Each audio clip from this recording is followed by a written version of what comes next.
बिस्मिल्लाहिर्रहमानिर्रहीम, अस्सलाम वालेकुम, गुड मॉर्निंग, सुबह बखैर। मैं हूँ महविश हबीब, सिटी एट 10 में खुशामदीद इस उम्मीद और इस दुआ के साथ कि आपके दिन का आगाज़ बेहतरीन हुआ होगा, बामकसद हुआ होगा, पुरसकून हुआ होगा। सिटी एट 10 में हम शामिल करते हैं आपके दिन को बेहतर बनाने के लिए मुख्तलिफ़ टिप्स, वो तमाम ख़बरें जो कि आपकी ज़िंदगी से जुड़ी होती हैं और आपकी ज़िंदगी को मुतासिर भी कर रही होती हैं, वो तमाम मसले मसाइल जिनके हल भी आपके लिए जानना बहुत ज़्यादा ज़रूरी होती है।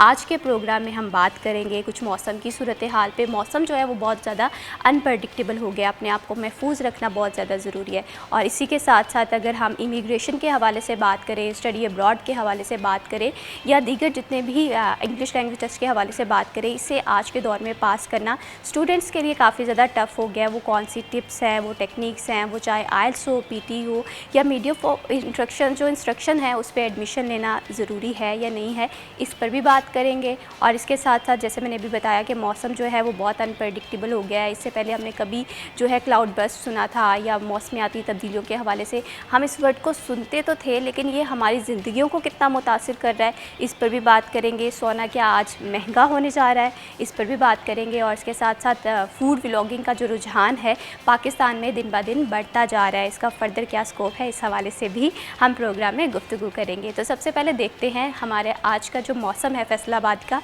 वो कैसा रहेगा टूडेज़ वेदर के सेगमेंट में।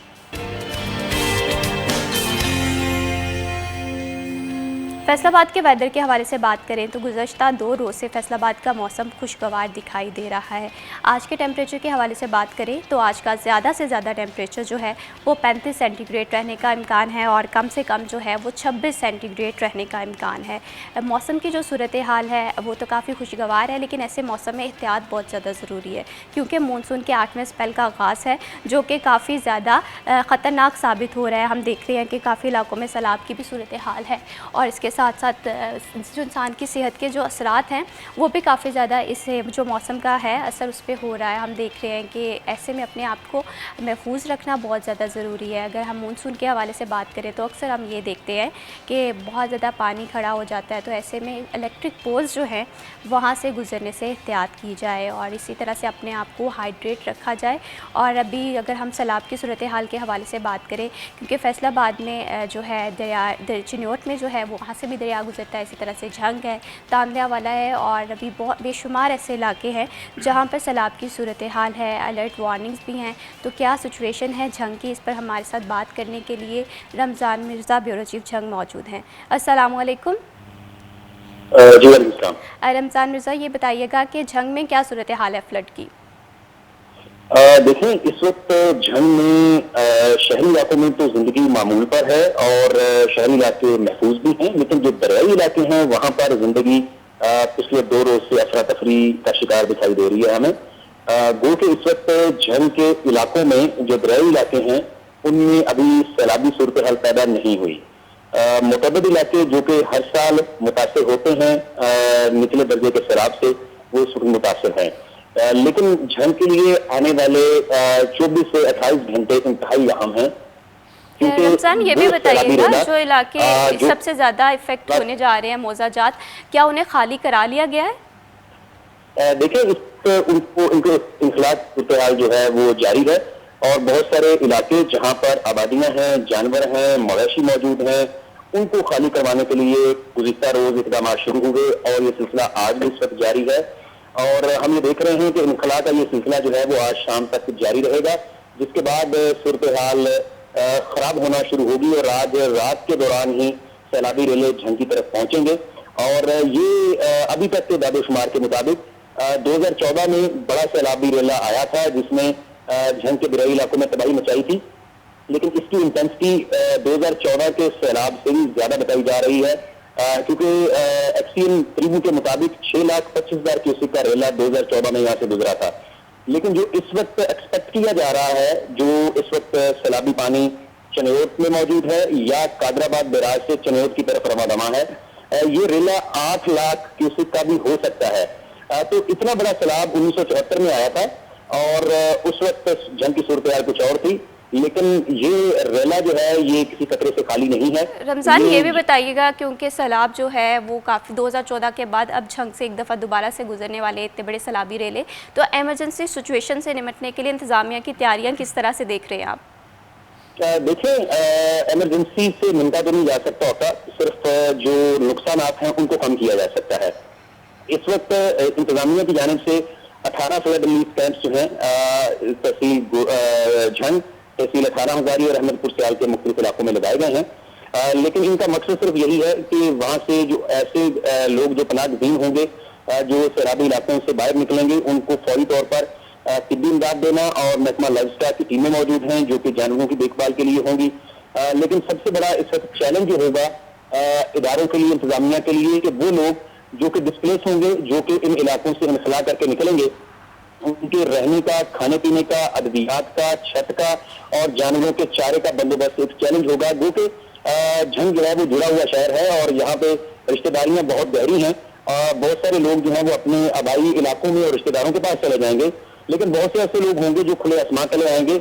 उनके लिए खैमों का इंतजाम, उनके साथ साथ उनके दीगर जरूरियाती जिंदगी को पूरा करना, और ये मसला सिर्फ यहाँ बहुत तक शुक्रिया रुकेगा नहीं। रमज़ान मिर्ज़ा, आप तफसीलात से आगाह कर रहे थे। आई होप सो के जंग के तमाम लोग जो हैं वो जल्द से जल्द जो है वो सेफ़ मकामात पे मुंतकिल हो सके। ऐसे सिचुएशन में एहतियात बहुत ज़्यादा ज़रूरी है, और आसपास के लोगों को जो एमरजेंसी सिचुएशन से गुजर रहे हैं और जहाँ ख़ास तौर पे जहाँ पर सैलाब का ख़दशा है, तो एक दूसरे की मदद करें लाजमी। और बढ़ाते हैं प्रोग्राम को आगे, और अब बात करते हैं कुछ आइल्स के हवाले से, PT के हवाले से। आजकल हम देख रहे हैं कि नौजवान नस्ल में एक ट्रेंड है, अब वो फ़ॉरेन एजुकेशन के हवाले से हो, इमिग्रेशन के हवाले से हो, लेकिन जो सबसे पहली हर्डल आती है वो ये होती है इंग्लिश टेस्ट को पास कैसे करना है। और इसके साथ साथ आजकल अगर एजुकेशन के हवाले से बात करें, MOI लेटर पर एडमिशन सिक्योर किए जा रहे हैं, क्या ये सेफ़ है, इस पर एम्बेसी इंटरव्यूज़ आ सकते हैं या नहीं आ सकते, इस पर भी बात करेंगे। लेकिन टॉपिक्स पे गुफ्तगू करने से पहले हमारे जो आज के गेस्ट हैं उनका तारुफ करवा दूँ। आज प्रोग्राम में हमें ज्वाइन किया है मोहम्मद आरिफ साहब ने। आप आइल्स ट्रेनर है, PT एक्सपर्ट भी है, और इसके साथ साथ मुतअद्दिद कंट्रीज़ से आपने फ़ॉरेन एजुकेशन हासिल की है। अस्सलाम वालेकुम। वालेकुम सलाम। अस्सलाम वालेकुम, कैसे हैं सर आप? ठीक है, वालेकुम सलाम। थैंक यू सो मच जनाब, अल्हम्दुलिल्लाह। Thank you so much for joining us in this programme. इन्हीं के साथ हमें ज्वाइन किया है मरियम रज़ा ने, सिटी 41 की रिपोर्टर है। अस्सलाम वालेकुम। वालेकुम अस्सलाम। कैसी हैं मरियम? अल्लाह का शुक्र, आप सुनाएं कैसे हैं? अल्हम्दुलिल्लाह मैं बिल्कुल ठीक हूँ। सर आपसे गुफ्तगू का आगाज़ करते हैं कि जिस तरह से भी हम देख रहे हैं कि एक बड़ा ट्रेंड चल गया है नौजवान नस्ल में, वो ये है मीडियम ऑफ इंस्ट्रक्शन पे एडमिशन लेना, जिस पर यूनिवर्सिटी एक लेटर इशू करती है कि डिग्रीज़ जो है वो एक इंग्लिश में पढ़ाई गई है, और इस पर बहुत सारी यूनिवर्सिटीज़ जो हैं वो एडमिशन दे भी रही हैं। आज के दौर में MOI पे एडमिशन लेना क्या सेफेस्ट एक ज़रिया है एडमिशन सिक्योर करने का? देखिए Mahvish, thank you so much opportunity दी मुझे इस बारे में बोलने के लिए। इससे पहले कि मैं अपने टॉपिक पर आऊँ, मैं छोटा सा एक अवेयरनेस के लिए एक मैसेज देना चाहूँगा। जैसे अभी आप सैलाबी सूरत हाल के ऊपर गुफ्तगू फरमा रही थी, अब मैं भी ज़ाहिर मीडिया को हम देख रहे होते हैं, दरिया रावी से मुतालिक कुछ वहाँ पर कुछ नोट्स ऐसे हैं कि लोग एज ए फ़न वहाँ पर पहुँच जाते हैं इन इलाकों में जहाँ पर पानी और सैलाबी सूरत हाल है। हमारी एक तो कौम के अंदर ये एक बहुत बड़ा एक आई थिंक एक प्रॉब्लम है। हम जो डिज़ास्टर्स होते हैं उसको फ़न के तौर पर ले लेते हैं, और ये बहुत डेंजरस हो सकती हैं ह्यूमन लाइफ के लिए। तो इसमें एक तो रोल मीडिया प्ले कर रहा है, मज़ीद उसको करना चाहिए। दूसरा, लोगों में अवेयरनेस होनी चाहिए कि जहाँ ये सिचुएशन है वो जगह से दूर रहें, और उसके बावजूद कुछ लोग ऐसे होते हैं वो नहीं मानते। तो मेरा ख्याल है वहाँ पर एडमिनिस्ट्रेशन और जो गवर्नमेंट है उसकी रिस्पॉन्सिबिलिटी बनती है कि उनको बाय फोर्स वहाँ से दूर करें, ताकि कोई भी कैजुअलिटी ना हो इस हवाले से। तो मेरी पहले तो ये दुआ है, और हम सबकी बल्कि दुआ है कि अल्लाह ताला तमाम इन आफतज़दा इलाकों को महफूज रखे, और जो लोगों को वहाँ से एवैक्यूएट कराना है वो इन टाइम हो सके, वो गवर्नमेंट की रिस्पॉन्सिबिलिटी है। तो अब मैं आपके सवाल की तरफ आता हूँ। MOI बेसिकली MOI इट्सेल्फ कोई गलत चीज़ नहीं है, मैं इसको कहूँ कि जी गलत है। देखना ये है कि जो बच्चा MOI के ऊपर एडमिशन लेता है, क्या वो स्टैंडर्ड को मीट करता है जो इंटरनेशनल स्टैंडर्ड वहाँ पर उस यूनिवर्सिटी ने वहाँ पर फिक्स किए हैं। लेट्स सपोज एक बच्चा मास्टर्स में जा रहा है और उसको आइल्स की रिक्वायरमेंट है 6.5, नो लेस दैन 6 बैंड। क्या वो वाकई उसका वो पोटेंशियल है MOI के ऊपर? हाँ, हो सकता है किसी ऐसी यूनिवर्सिटी से उसने ग्रेजुएट किया हो जहाँ पर वाकई उसका पोटेंशियल है इंग्लिश के अंदर, लैंग्वेज के अंदर, और ये भी हो सकता है किसी ऐसे इदारे से हो उसकी बेसिक कम्युनिकेशन ही ना हो। अब फ़ॉरेन यूनिवर्सिटी तो आपके उस लेटर के ऊपर आपको एडमिशन दे देती है, लेकिन बाद में ये चीज़ उस बच्चे के लिए चैलेंजिंग हो जाएगी। इवन दो कि अगर उसको वीज़ा अवार्ड हो भी गया, वो वहाँ पर जाएगा तो देखें उसने करना क्या है, उसका प्राइम ऑब्जेक्टिव क्या है, वो स्टडी के लिए गया है वहाँ पर। जब वो बच्चा स्टडी के लिए गया, अगर उसको लेक्चर्स ही समझ में नहीं आ रहे हैं या वो वहाँ पर उस स्टडी को फॉलो अप नहीं कर सकता, उसका पहला सेमेस्टर ही बहुत ज़्यादा प्रॉब्लम का शिकार हो जाएगा। और दूसरा उसका ऑब्जेक्टिव क्या होता है, नॉर्मली जो हमारे स्टूडेंट्स होते हैं वहाँ पर अर्निंग होता है कि क्योंकि पार्ट टाइम जॉब अलाउड होती है। अब अगर वो अर्निंग की तरफ भी जाता है, उसको ये भी जहन में रखना चाहिए उसने जो डीलिंग करनी है वो पब्लिक डीलिंग करनी है। वहाँ पर कोई कंपनी है या कोई भी काम है, बेशक इवन लेबर में ही, तो उसको जो बेटर जॉब्स हैं वो अपॉर्चुनिटीज़ नहीं मिलेंगी क्योंकि वो कम्युनिकेट ही नहीं कर पाएगा वहाँ पर लोगों के साथ। बिल्कुल। और एक ये भी है कि हमारे यहाँ ना स्टूडेंट घबराते बहुत जी, है बिल्कुल। इंग्लिश कम्युनिकेशन से। आया कि ये तो स्टूडेंट को फैसिलिटेट करने का एक ज़रिया है, अगर आप MOI पे एडमिशन ले भी देते हैं, लेकिन साथ साथ ये भी देखना है कि आपकी कम्युनिकेशन क्यों Skills ज़रूरी कितनी है, या हैं, कम्युनिकेशन बिल्कुल। स्किल्स वहाँ जाकर आपको बिल्कुल। किस तरह से हेल्प आउट कर सकती हैं। जी बिल्कुल सही कह रही हैं, इसमें घबराने की ज़रूरत नहीं होती, बल्कि जब वो किसी भी इदारे के पास जाते हैं या कंसल्टेंट या कंसल्टेंसी के पास, मेरा ख्याल है उनको सही तरीके से गाइड भी करना चाहिए और मोटिवेट भी करना चाहिए कि भाई ये चीज़ आपके फ्यूचर के लिए हेल्पफुल है, आपकी स्टडी के लिए हेल्पफुल है, जो कि आपका प्राइम ऑब्जेक्टिव है। और आपका जो सेकंड ऑब्जेक्टिव भी है जो कि अर्निंग भी है, वो उसके अंदर भी हेल्पफुल है, जो मैं पहले भी अर्ज़ कर रहा था। यानी अगर आपकी कम्युनिकेशन स्किल्स हैं, एक अच्छी जॉब आपका वेट कर रही है वहाँ पर, ठीक है, किसी फ्रंट डेस्क के ऊपर आप जॉब ले लेंगे वहाँ पर जाकर। अगर यही नहीं है तो आप, एक तो लॉन्ग टाइम लगेगा आपको फर्स्ट जॉब तलाश करने में भी, और बहुत ज़्यादा प्रॉब्लम का आप शिकार हो जाएंगे वहाँ पर। प्लस यूनिवर्सिटी में आपके ग्रेड्स मुतासर हो सकते हैं। तो जिस तरह पहले कहा कि गलत नहीं है, लेकिन देखना ये स्टूडेंट ने भी, कंसल्टेंट ने भी, कि वेदर ये वाकई उस क्राइटेरिया को मीट भी कर रहा है वो MOI।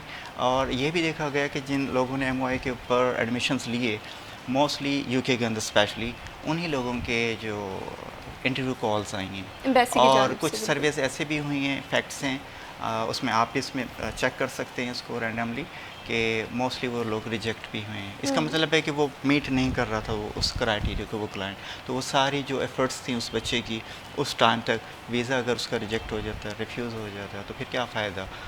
तो बेहतर उससे पहले ही प्लान कर लिया जाए। क्योंकि इस तरह से है कि अगर एक स्टूडेंट है MOI पे एडमिशन ले भी रहा है ना, तो उसके जहन में सबसे पहला सवाल ये आता है कि चलो यूनिवर्सिटी मुझे लेटर दे रही है, ऑफ़र लेटर दे रही है, इसके बाद मेरा कैस भी आ जाएगा, क्या उसके बाद मेरा एम्बेसी इंटरव्यू आएगा या नहीं आएगा। तो इट्स डिपेंड ऑन कि आपकी जो इंग्लिश कम्युनिकेशन है ये किस लेवल की है, और उसके साथ साथ ये भी डिपेंड कर रहा होता है कि यूनिवर्सिटी का कंप्लाइंस चेक कितना स्ट्रॉन्ग है। तो मरियम, यहाँ पर मैं जिस तरह से हम ओवरऑल बात करें, कम्युनिकेशन स्किल्स आज के दौर में बहुत ज़्यादा ज़रूरी हैं, लेकिन फिर भी स्टूडेंट्स हैं या इमिग्रेशन के लिए जो लोग भी जा रहे हैं यहाँ से, तो वो कहीं ना कहीं एक शॉर्टकट के तलाश में होते हैं कि इंग्लिश टेस्ट की बजाय जैसे प्रोफिशिएंसी लेटर पे एडमिशन ले लिया जाए।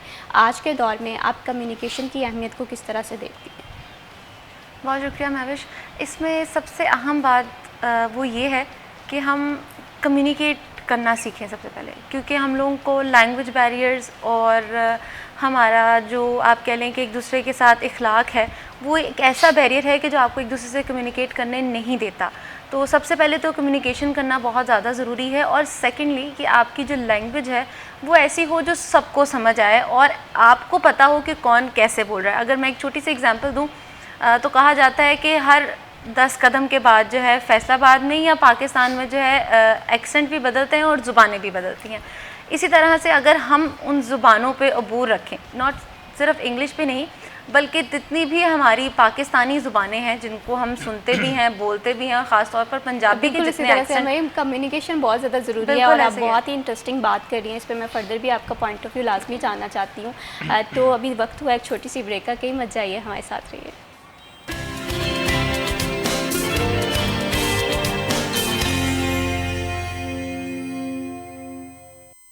में कम्युनिकेशन स्किल बहुत ज़्यादा ज़रूरी है। आया आप इंटरनेशनल स्टूडेंट हैं या इंटरनेशनल एजुकेशन को एक्सप्लोर करना चाहते हैं, तो जितनी अच्छी आपकी कम्युनिकेशन होगी, आप उतना अच्छा जो है वो एजुकेशन में भी कम्पीट कर पाएंगे, अपनी प्रोफेशनल लाइफ में भी कम्पीट कर पाएंगे।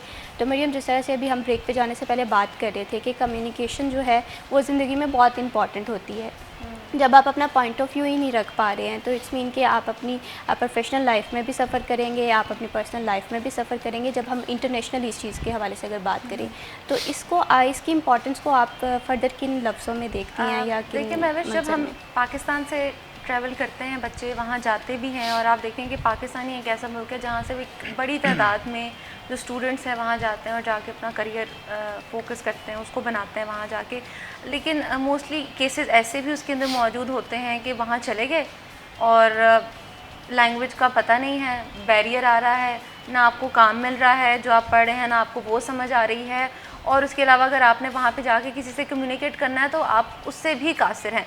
कहने का मकसद ये है कि अगर आपने इतने पैसे लगा लिए हैं वहाँ जाने के लिए, वहाँ रहने के लिए, वहाँ खाने पीने के लिए, तो उसमें से थोड़ी सी अमाउंट निकाल कर आपने अपनी लैंग्वेज पे भी काम करना था, ताकि एटलीस्ट आप जब दूसरे ममालिक में जाएं तो कम्युनिकेट कर सकें, अपने लिए आसानी कर सकें। और फिर सेकेंडली जब आप वहाँ पे जाते हैं तो ऑब्वियसली आप अपनी कंट्री को रिप्रेजेंट कर रहे होते हैं। अब अगर 4 लोगों में आप बैठे हैं और आपको कम्युनिकेट करना नहीं आ रहा है इतनी दूर आके भी, तो मेरे ख्याल है हम अपनी ही मुल्क के ऊपर जो है वो सवालिया निशान बन जाते हैं कि भाई हमने क्या किया, हमने इतना पढ़ लिया और उसके बाद फिर हम ये सब कर रहे हैं। और इसमें एक बात और भी आ जाती है कि सिर्फ इंग्लिश लैंग्वेज ही नहीं, मैं हर तरह की लैंग्वेज जो ना सिर्फ पाकिस्तान की हो बल्कि दीगर ममालिक की भी हो, उसके बारे में भी हाव नो होना हमारा ज़रूरी होता है, क्योंकि हमारी नॉलेज का फ़ायदा हमें ही आखिरकार आके पहुंचेगा, वो किसी को नहीं हो सकता। ना नॉलेज आपसे छीनी जा सकती है और ना ही उसका नुकसान आपको होगा, हमेशा आपको उससे कोई ना कोई नॉलेज मिलती रहेगी। और इसके अंदर सबसे एक अच्छी बात जो है वो ये है कि इसका शौक़ ज़रूरी नहीं है कि आपने बाहर जाना है तो आप आइट्स करें। मेरा ख़्याल है कि आपकी लैंग्वेज, आपका एक्सेंट, आपकी नॉलेज बढ़ती है अगर आप आइट्स करते हैं। क्यों? क्योंकि देखें, जब हम छोटे होते हैं तो स्कूल में आपको शायद याद होगा तो टीचर कहती होती थी कि एक क्लास में एक ऐसी लेक्चर ज़रूर होगा जिसमें सारे बच्चों ने इंग्लिश में एक दूसरे से बात करनी है, और बच्चे टेढ़ी मेढ़ी गलत मलत इंग्लिश ज़रूर बोलते थे, मजाक भी एक दूसरे का उड़ाते थे कि भाई ये बोलना है हमने। फिर वो चंद दिन गुजरते थे और वो चीज़ रुक जाती थी। तो अगर यही चीज़ सीरियस नोट पर चलना शुरू हो जाए स्कूल से ही, तो मेरा ख़्याल है कि आहिस्ता आहिस्ता लोगों को इसमें ऑटोमेटिकली इंटरेस्ट आना शुरू हो जाएगा।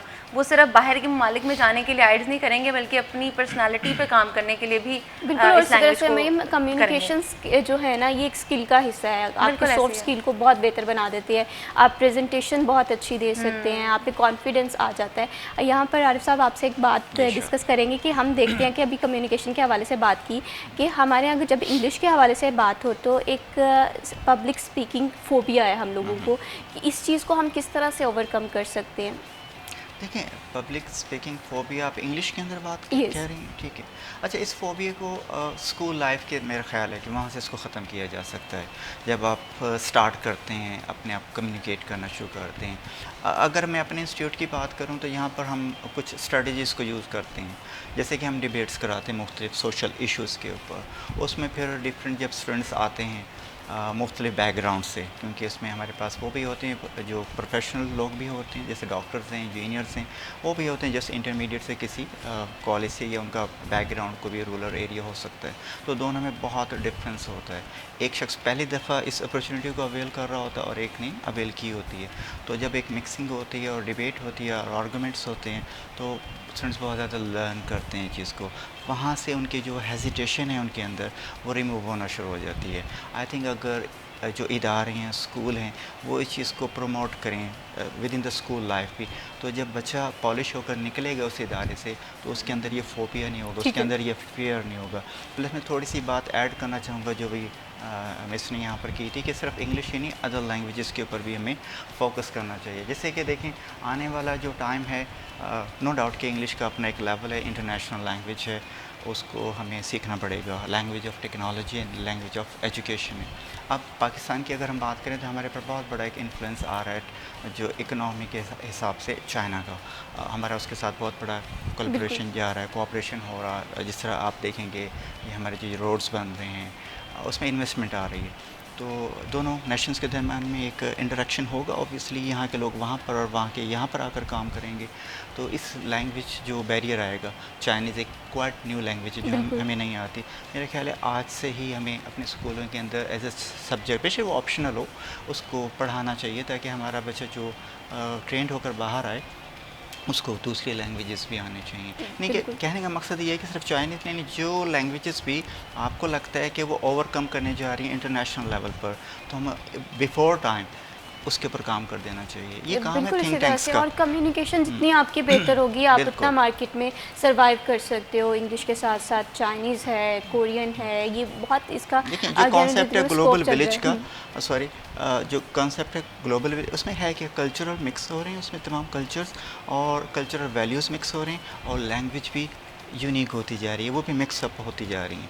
तो यस, इसके अंदर लैंग्वेज का रोल बहुत बड़ा है। आप जब ग्लोबल विलेज का कॉन्सेप्ट को लेकर आते हैं तो कम्युनिकेशन होगी तो आपका ग्लोबल विलेज का कॉन्सेप्ट आपको क्लियर होगा। तो सीखना पड़ेगा और हमें काम करना पड़ेगा और वक्त से पहले सीखना पड़ेगा। वक्त से अक्सर औकात पहले, हम ये बिल्कुल। देखते हैं कि टेक्नोलॉजी के हवाले से हम अक्सर बात करते हैं कि हमारे पास टेक्नोलॉजी तब आती है कि जब पूरी दुनिया इसे इस्तेमाल कर चुकी होती है 10 से 15 साल बाद। लेकिन बहुत सारी ऐसी चीज़ें हैं रिसर्च एंड डेवलपमेंट के हवाले से कि हम वो पहले अडॉप्ट कर सकते हैं सिर्फ़ और सिर्फ कम्पीट करने के लिए। जैसे अभी आपने इंग्लिश लैंग्वेज के साथ साथ चाइनीज़ लैंग्वेज के हवाले से बात की कि और इसमें कोई डाउट नहीं है कि अगर एक इंसान को किसी भी मुल्क की लैंग्वेज आती है तो वहाँ पर उसके सर्वाइवल के चांस जो हैं वो बढ़ जाते हैं। और इसी के साथ साथ आरिफ साहब एक और बात अगर देखें कि आइल्स और पीटी जो है वो आप का इंस्ट्रक्टर भी इस चीज़ की अहमियत को समझते हैं, वो क्यों करना ज़रूरी है आज के दौर में? वो लोग जो इमिग्रेशन के लिए जाना चाह रहे हैं, जो स्टडी के लिए जाना चाह रहे हैं या वर्क परमिट के लिए जाना चाह रहे हैं। जी देखें, ये आइल्स है, पीटी है, ये दूसरे जो भी लैंग्वेज कोर्सेज़ हैं ये एक रिक्वायरमेंट है। पहली बात कि वो कौन लोग कर रहे हैं जो स्टडी अब्रॉड के लिए जाना चाह रहे हैं, जो वर्क परमिट के लिए स्पेसिफिकली जो इंग्लिश नेटिव कंट्रीज़ में अप्लाई कर रहे हैं, या फिर वो इमिग्रेशन अप्लाई कर रहे हैं, उनके लिए एक रिक्वायरमेंट होती है। और इसके साथ साथ जो सेल्फ़ इम्प्रूवमेंट चाह रहे हैं वो भी लोग ये कर सकते हैं।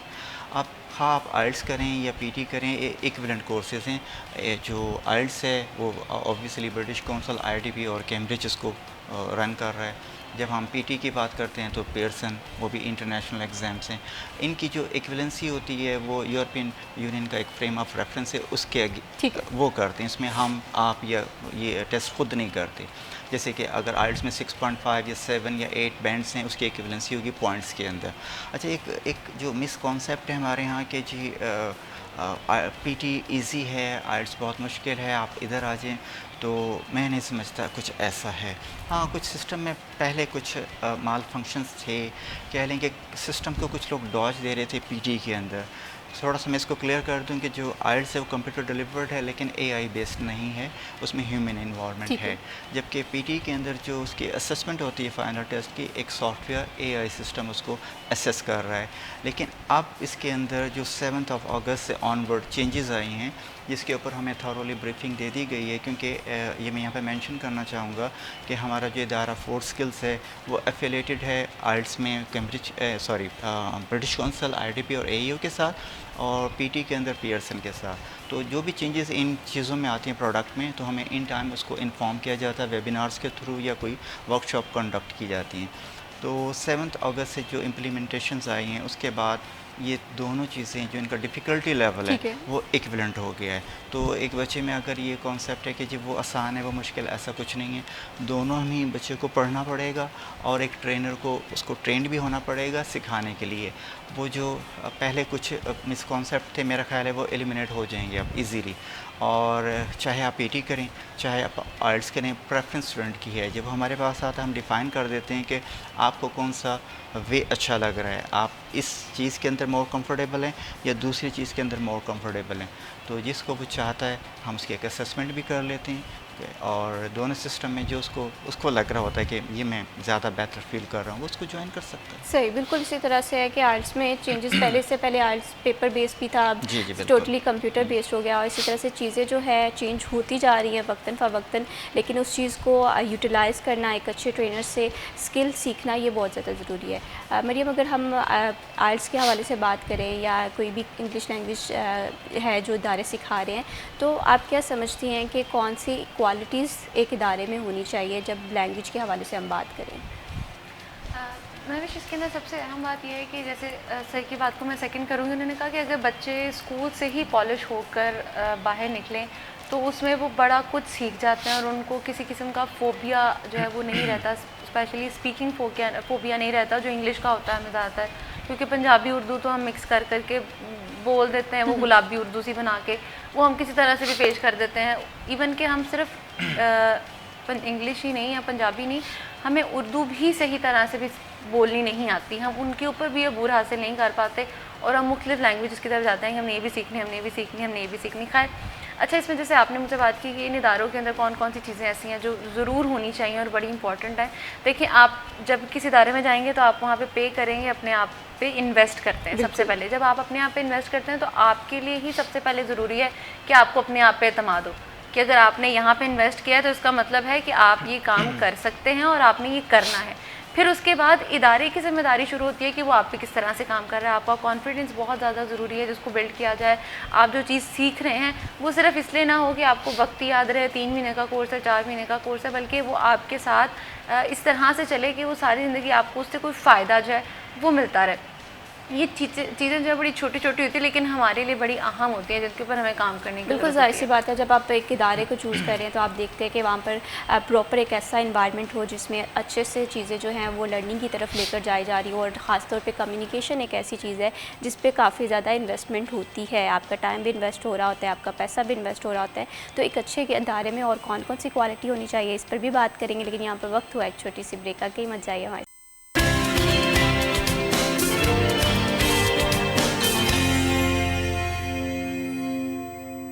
अगेन खुश आमदीद। बात हो रही है कम्युनिकेशन स्किल्स के हवाले से, और जब भी हम कोई स्किल सीखने के हवाले से बात करते हैं, वो कम्युनिकेशन की हो, वो कोई टेक्निकल स्किल हो, तो सबसे पहले हमारे जहन में ये सवाल आता है कि क्या ये स्किल हम 10 दिन में सीख सकते हैं, क्या हम 15 दिन में सीख सकते हैं। और इस तरह से अगर हम आइल्स के हवाले से बात करें, पीटी के हवाले से बात करें, या दीगर इंग्लिश लैंग्वेज टेस्ट जैसे लैंग्वेज सर्ट वगैरह हो गया, तो स्टूडेंट का जहन में सबसे पहले सवाल ये आता है कि 10 दिन में हम आइल्स प्रिपेयर कर सकते हैं या नहीं। तो इस सवाल का जवाब हम एक्सपर्ट से ही जानते हैं। आरिफ साहब, ये बताइएगा कि अगर किसी इंसान ने 10 दिन में आइल्स करना हो या पीटी की तैयारी करनी हो, तो क्या ये मुमकिन है कि 10 दिन में आइल्स टेस्ट पास किया जा सकता है? थैंक यू जी। अच्छा, पहली तो बात है कि ये ऐसा क्वेश्चन है बहुत दफ़ा हम फेस करते हैं ऑफिस में, और इसके अंदर मेरा जो जवाब होगा, अगर एक बच्चा उस पोटेंशियल के साथ आ रहा है जिसमें एक्सपर्टीज़ ऑलरेडी मौजूद हैं, तो 10 दिन छोड़ेंगे, वो 2 दिन में भी कर सकता है। जैसा आप उसको फॉर्मेट बताएं वो अपेयर हो सकता है। लेकिन एक बच्चे में अगर वो पोटेंशियल मौजूद ही नहीं, उसको लर्निंग करनी है, तो 10 डेज़ और 15 डेज़ अगर उसको फॉर्मेट का ही नहीं पता और उसको लिसनिंग, रीडिंग, राइटिंग और स्पीकिंग में एक्सपर्टीज़ लेनी है, तो ये बिल्कुल सफिशेंट टाइम नहीं है। तो जो बच्चे हमारे पास आकर ये सवाल करते हैं, इवन कि उनकी क्वालिफ़िकेशन होती है, उन्होंने मास्टर्स किया होता है, एमफिल किया होता है, sir I have only 15 days, उनकी कुछ रीज़न्स होती हैं, तो फिर हम उनको समझाते हैं कि बेटा ये पॉसिबल नहीं है। अगर मैं 15 डेज़ में डिलीवर ही नहीं कर सकता तो आप उसको इम्प्लीमेंट कैसे करेंगे। दूसरा, ये कोर्स नहीं है, ये स्किल्स हैं, और स्किल्स हमेशा प्रैक्टिस से आती हैं। कोई भी चीज़ हो वो स्किल है।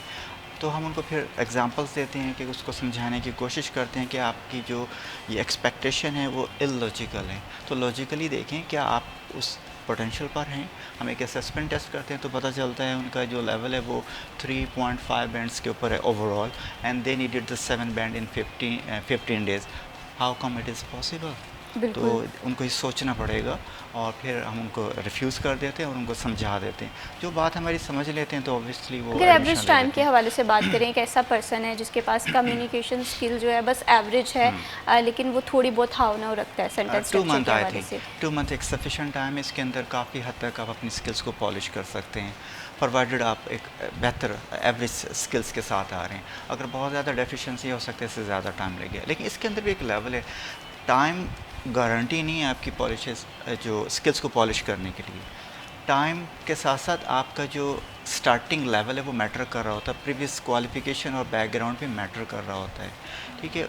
वो चीज़ें लिंक करती हैं इस चीज़ को, ये भी आपको अंडरस्टैंड करना है। एक शख्स है जिसने कभी इंग्लिश बोली नहीं है, वो मिडिल उसने किया हुआ, लेट्स सपोज मैट्रिक भी नहीं किया, और हमें आकर कहता है जी मुझे 3 मंथ लगा लें जी, 4 मंथ कर लें और मुझे इस लेवल पे ले जाएं where I need B2 level. मेरा नहीं ख्याल कि वो कर सकता है। जिसको अभी बेसिक लाइंस पढ़ने नहीं आती, वो कैसे वो रीडिंग जो कि ऑब्वियसली एक टफ है, लिसनिंग है जिसमें एक्सेंट इश्यूज़ भी हैं, नेटिव इंग्लिश को आपने सुनना है और समझना है, वो कर नहीं सकता। तो ऐसे केसेस में हम रिफ्यूज़ कर देते हैं कि पहले तो अपनी बेस बना कर आएँ फिर आएँ।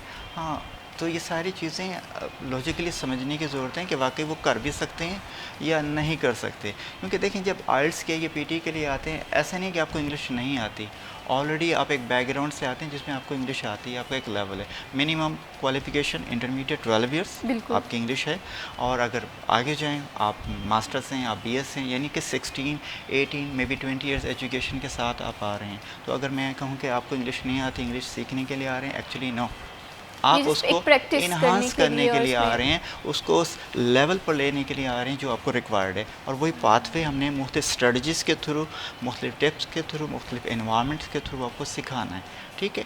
तो ये चीज़ को एक्चुअली समझना है कि आइल्स और पीटी और ये तमाम दूसरे भी जो भी लैंग्वेज कोर्सेज हैं वो हैं क्या। सही, बिल्कुल। और ये टाइम टेकिंग भी होता है। अगर हम एक स्किल पे पैसा इन्वेस्ट कर रहे हैं तो थोड़ा सा टाइम भी इन्वेस्ट करने की ज़रूरत है, और स्किल जो है वो प्रैक्टिस से इम्प्रूव होती है।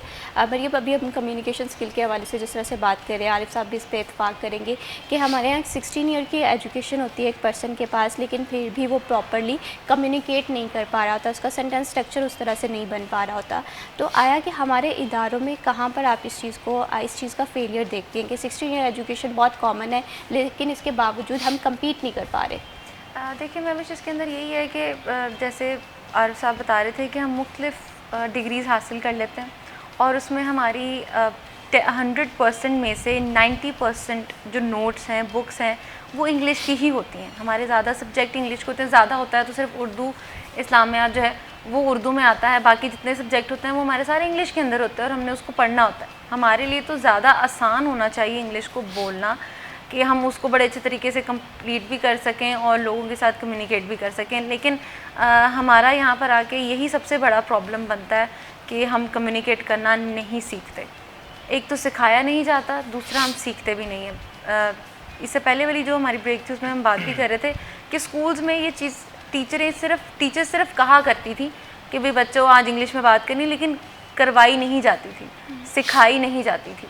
वही एक पॉइंट होता है जहाँ पर आप बोलना सीखते हैं, और उसके बाद थोड़ा थोड़ा करते जब तक आप अपनी BS तक या उसके बाद मास्टर्स तक जाते हैं तो आप उस चीज़ को मज़ीद सीख जाते हैं, इन्हांस कर जाते हैं। लेकिन जब आपने बोलना ही नहीं है, क्लास आपकी हो रही है इंग्लिश की और बात आप कर रहे हैं उर्दू में, तो फिर मुझे बताएं कि आप क्या सीखना शुरू करेंगे। आपकी दीगर क्लासेस हो रही हैं, दूसरी क्लासेस हैं, उनमें भी आप उसी एक्सेंट के साथ लगे हुए, तो फिर मेरा नहीं ख्याल कि आप उस चीज़ को कभी भी जो है वो कम कर सकेंगे, क्योंकि आप उस चीज़ को सीखना नहीं चाह रहे, आप उसके ऊपर काम नहीं करना चाह रहे। देखिए इदारे तो हैं आइल्स के लिए इस वक्त कि वहाँ जाए और जाके इंसान सीखे, लेकिन क्या हमारे स्कूल, हमारी यूनिवर्सिटीज़, हमारे कॉलेजेस ये छोटी सी जिम्मेदारी जो पढ़ाते ही सिर्फ ये हैं, क्या वो ये जिम्मेदारी नहीं उठा सकते थोड़ी सी कि एटलीस्ट जब वो आइल्स अगर करना जा रहा है तो वो इतना पॉलिश हो कि आइल्स करने वाला बंदा जो है वो 3 महीने के बाद, 4 महीने के बाद उसके पास भी कुछ दिमाग रह जाए, क्योंकि इस तरह के लोग बात करें आपको भी बिल्कुल किसी कर सब्जेक्ट देते के हैं। हवाले से सॉफ्टवेयर इंजीनियरिंग होगी, इलेक्ट्रिकल इंजीनियरिंग होगी, Exactly. हम देखते हैं कि हम इंजीनियर्स तो प्रोड्यूस कर रहे हैं, लेकिन क्या वो इंजीनियर कम्पीट कर पा रहे हैं सोसाइटी में? क्या उन्हें ऐसे ही है। सॉफ्टवेयर किस तरह से अपडेट हो रहा है, ये चीज़ें पता भी है? 16 ईयर एजुकेशन हासिल करने के बाद दोबारा से इंटर्नशिप करनी पड़ती है, सिर्फ और सिर्फ वही चीज़ें प्रैक्टिकली सीखने के लिए। हालांकि यही अगर इदारों में सिखाई जाए, मैं अभी कुछ अर्सा पहले भी आपसे इसी तरह से बात हो रही थी कि हमारे स्कूल्स में जब केमिस्ट्री और फिज़िक्स पढ़ाया जाता है या केमिस्ट्री पढ़ाई जाती है या बायो पढ़ाया जाता है, तो उसके लिए हमारे यहाँ बहुत कम ऐसे स्कूल्स हैं जहाँ पे प्रैक्टिकली काम करके दिखाया जाता हो। प्रैक्टिकली उनको बायो की चीज़ें करके बताई जाएँ या केमिस्ट्री के केमिकल्स के ऊपर रिएक्शंस करके दिखाए जाएँ कि ये ऐसे हो सकता है, ये ऐसे हो सकता है। बहुत कम हो गया अब।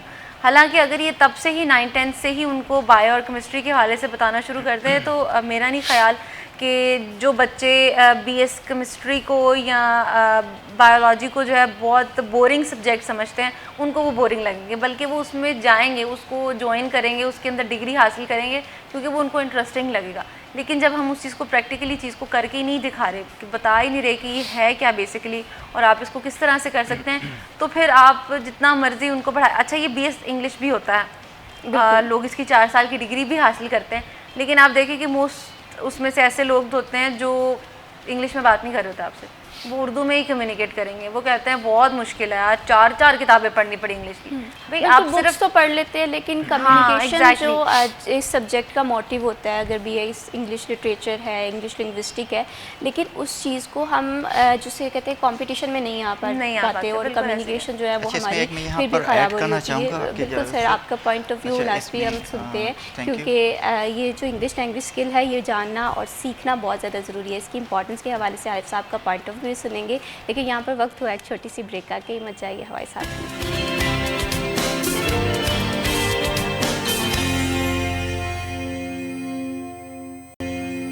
सिटी एट 10 में वंस अगेन खुश आमदीद। बात हो रही थी कम्युनिकेशन के हवाले से, और हम ब्रेक पे जाने से पहले ये टॉपिक डिस्कस कर रहे थे कि हम देखते हैं कि एक पर्सन है, उसके पास 16 ईयर एजुकेशन की एक्सपर्टीज़ मौजूद होती है, वो इंजीनियरिंग हो, सॉफ्टवेयर हो, इसी तरह से BS इंग्लिश या इंग्लिश लिंग्विस्टिक्स का डिपार्टमेंट भी होता है, जिसमें स्टूडेंट के पास डिग्री तो होती है लेकिन वो इस चीज़ को उस तरह से यूटिलाइज़ नहीं कर पाते, उनकी प्रेजेंटेशन स्किल जो है वो इम्प्रूव नहीं होती, कम्युनिकेट नहीं कर पाते हैं। तो आरिफ साहब, आपका पॉइंट ऑफ व्यू, आप ब्रेक पे जाने से पहले कुछ ऐड करना चाहते थे, तो मैं लाजमी आपका पॉइंट ऑफ व्यू सुनना चाह रही हूँ। जी ज़रूर। देखिए बेटा, जो मैं बात करना चाह रहा हूँ कि बहुत सारे स्टूडेंट्स आते हैं जो कि इंग्लिश बैकग्राउंड से होते हैं, लाइक उन्होंने BS इंग्लिश सब्जेक्ट में किया, ये मास्टर्स किया होता है। अच्छा, उनके मुतालिक हमारी एक्सपेक्टेशन होती है और होना भी चाहिए कि उनको IELTS PTE से कुछ रेलिवेंट कोर्सेज़ की ज़रूरत ही नहीं होनी चाहिए, यानी उनका लेवल उस पर स्टेज पर होना चाहिए जहाँ पर वो परफॉर्म कर सकें।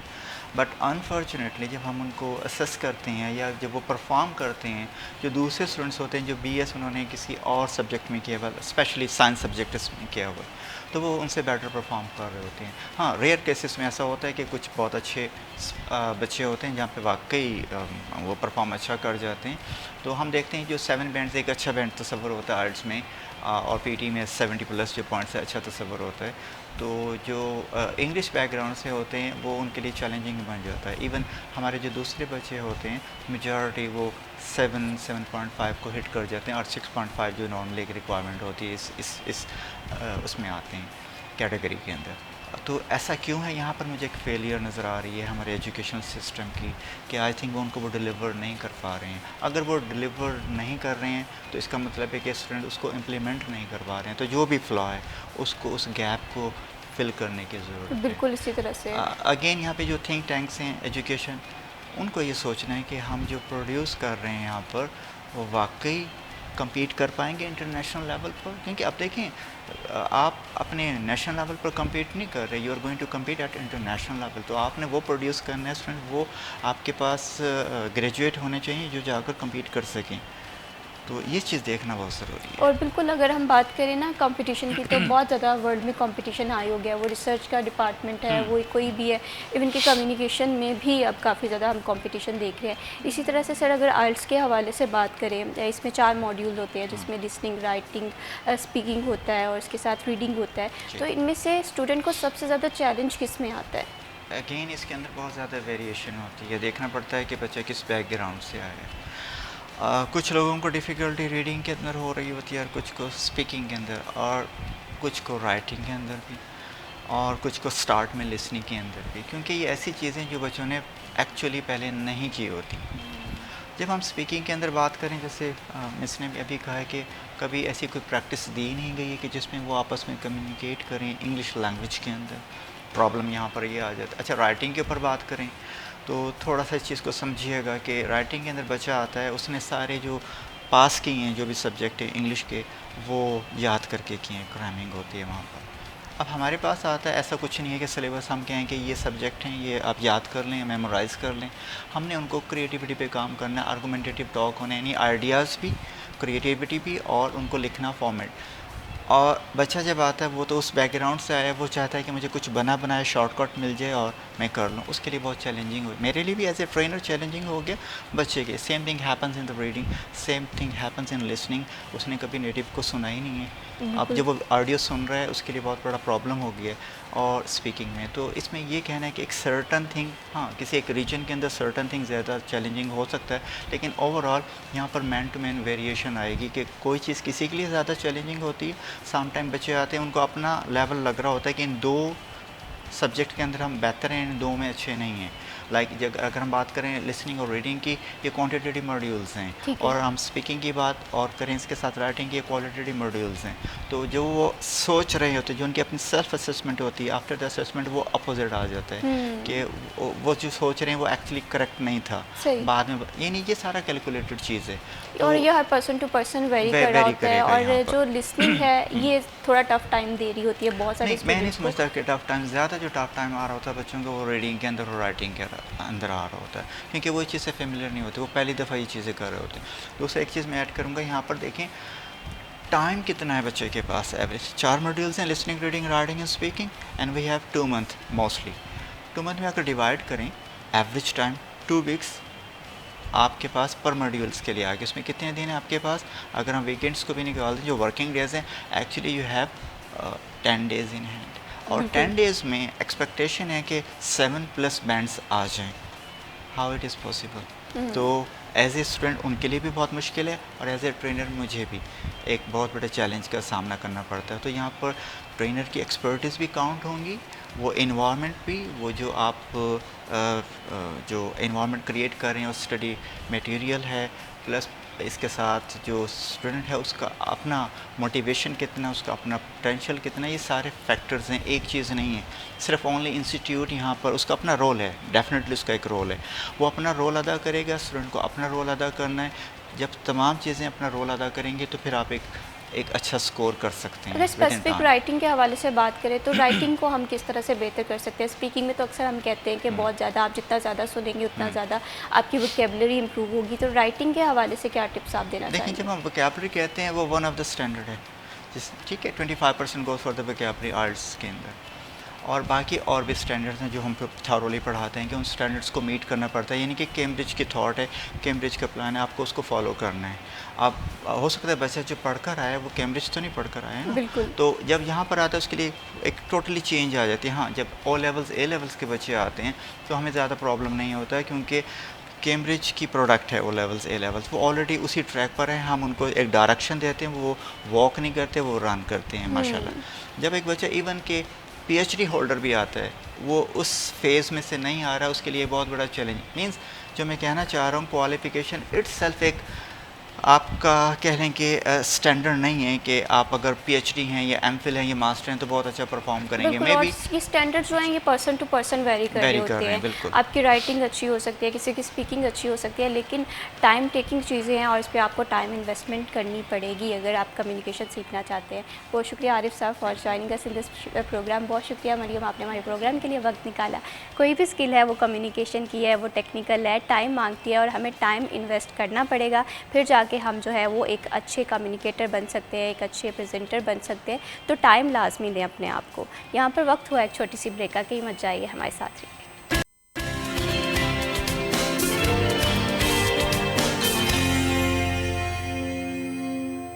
सिटी एट 10 में वंस अगेन खुश आमदीद बढ़ाते हैं प्रोग्राम को आगे, और अब बात करते हैं कुछ सब्जियों की कीमतों के हवाले से। घर का एक बड़े बजट का हिस्सा जो है वो सब्जियों में जाता होता है। मार्केट में सब्जियों की क्या सूरत हाल है, ये कैसा टॉपिक है जो कि हर खातून को पता होना चाहिए और उन लोगों को भी पता होना चाहिए जो कि सब्जियां ख़रीदने मार्केट के लिए जाते हैं। तो आपकी सहूलत के लिए जो हम आज के भाव सेगमेंट तरतीब देते हैं, जिसमें हम देखते हैं कि सब्जियों की जो कीमतें हैं वो किस तरह से है, कल प्राइसेस क्या थी, आज क्या है, कौन सी सस्ती सब्ज़ी हो रही है, कौन सी महंगी है, और क्या चिकन आज भी VIP डिशेस में शुमार रहेगा इसका, इस पर भी बात करते हैं। तो चलते हैं हमारे आज के भाव सेगमेंट की जानिब।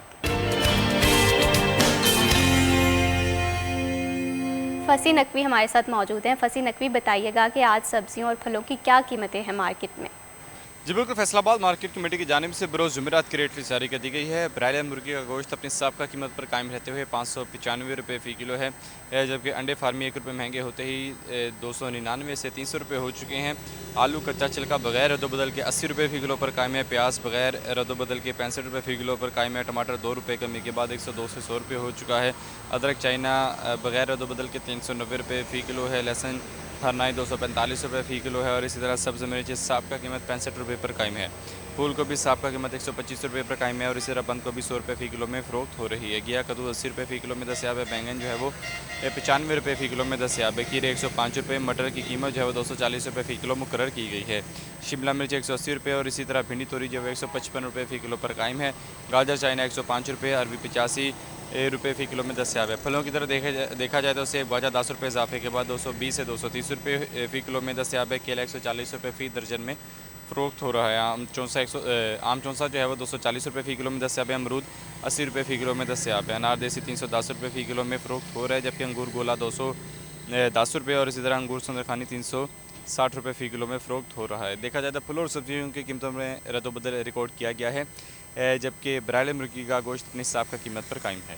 जी बहुत शुक्रिया फसी नकवी तफसीलात से आगाह करने के लिए। बढ़ाते हैं प्रोग्राम को आगे और अब बात करते हैं कुछ खाने पीने के शौकीन लोगों की। हमारे साथ आज स्टूडियो में ऐसी ही शख्सियत मौजूद हैं जो कि खाने पीने की शौकीन तो है ही हैं, लेकिन हर खाने को, हर फूड को वो एक कहानी की सूरत में जो लोगों के सामने रखते हैं और जो भी उनके व्लॉग्स देखते हैं या वीडियो देखते हैं वो फ़ौरन से खाने के लिए उस रेस्टोरेंट में पहुँचे होते हैं। फूड व्लॉगिंग का सफ़र कैसे इसका आगाज़ हुआ, ये ट्रेंड क्यों आजकल इतना कॉमन हो रहा है, इस पर हम बात करेंगे। और इस पर बात करने के लिए फैसलाबाद की पहचान और जो बहुत ही फेमस फूड व्लॉगर हैं ज़ीशान मकबूल, वो हमारे साथ मौजूद हैं। अस्सलाम वालेकुम। वालेकुम अस्सलाम। ज़ीशान कैसे हैं आप? अल्हम्दुलिल्लाह। Zeeshan thank you so much, आपने वक्त निकाला। ज़ीशान सबसे पहले ये बताइएगा कि ये जो फूड व्लॉगिंग का ट्रेंड है, मैं देख रही हूँ कि आजकल बहुत चल रहा है। हर जैसे ही हम टिकटॉक खोलते हैं, इंस्टाग्राम ओपन करते हैं या कोई भी फेसबुक है, कोई भी प्लेटफॉर्म है, फ़ौरन से फूड रिव्यूज़ की वीडियोज़ आती हैं। तो ये ट्रेंड आजकल इतना ज़्यादा क्यों हम देख रहे हैं? ये सबसे पहले तो ये है कि ये वाला ट्रेंड मेरे ख़्याल से पिछले 2 साल से ट्रेंड कर रहा है और मेरा नहीं ख्याल ये वाला ट्रेंड ख़त्म होगा, क्योंकि जब तक खाना है तब तक ये ट्रेंड है। और जैसे जैसे खाने की डिशेस बढ़ती रहेंगी, शेफ़ जो हमारे शेफ़ हैं वो और ज़्यादा डिशेस निकालते रहेंगे, हम जाके उनको टेस्ट करते रहेंगे। तो ये वाला ट्रेंड मेरे ख़्याल से अब लंबा चलने वाला है, ये बहुत लंबा चलेगा। बिल्कुल। और ज़ीशान फूड व्लॉगिंग के हवाले से बात करें ना, जब हमारे सामने कोई वीडियो आ रही होती है, एज अ व्यूअर हम उस चीज़ को देख रहे होते हैं, तो सबसे पहला जो क्वेश्चन आता है ना हमारे जहन में ये आता है कि आया ये रेस्टोरेंट ट्राई करना चाहिए या नहीं करना चाहिए। तो कहीं ना कहीं आप ये भी समझते हैं कि जो फूड व्लॉगिंग है इसने कहीं ना कहीं एडवर्टीज़मेंट की प्लेस जो है वो रिप्लेस कर दी है या जगह ले ली है? बिल्कुल ऐसे है। पहले जो हर दौर में मेरे ख़्याल से एडवर्टाइजिंग के तरीक़ेकार बदलते रहते हैं। जैसे किसी टाइम पे एडवर्टाइजिंग होती थी कि बिलबोर्ड्स पे लगती थी और एक्टर्स को हायर किया जाता था, और उसके अलावा फिर एक टीवी बहुत बड़ा मीडियम था एडवर्टाइजिंग का। लेकिन अभी जो है ना वो एडवर्टाइजिंग का मीडियम चेंज हो गया, अभी सोशल मीडिया ने जगह ले ली है। और सोशल मीडिया में ये हुआ है कि इसने बहुत ज़्यादा हीरो क्रिएट्स कर दिए हैं। यानी जो बंदा टीवी पे आने के लिए उसको बड़ी स्ट्रगल करनी पड़ती थी, उसको पैनाफ्लेक्स पे, बिलबोर्ड्स पे आने के लिए बहुत स्ट्रगल करनी पड़ती थी। लेकिन अभी जो है ना, अभी उसके पास अपना फ़ोन होना चाहिए और उसको काम आना चाहिए। वो कहीं से भी शुरू कर सकता है। उसको ज़रूरत नहीं है कोई बहुत ज़्यादा बड़े मीडियम की, उसको ज़रूरत नहीं है कोई बहुत हैवी कैमरों की, हैवी चीज़ों की।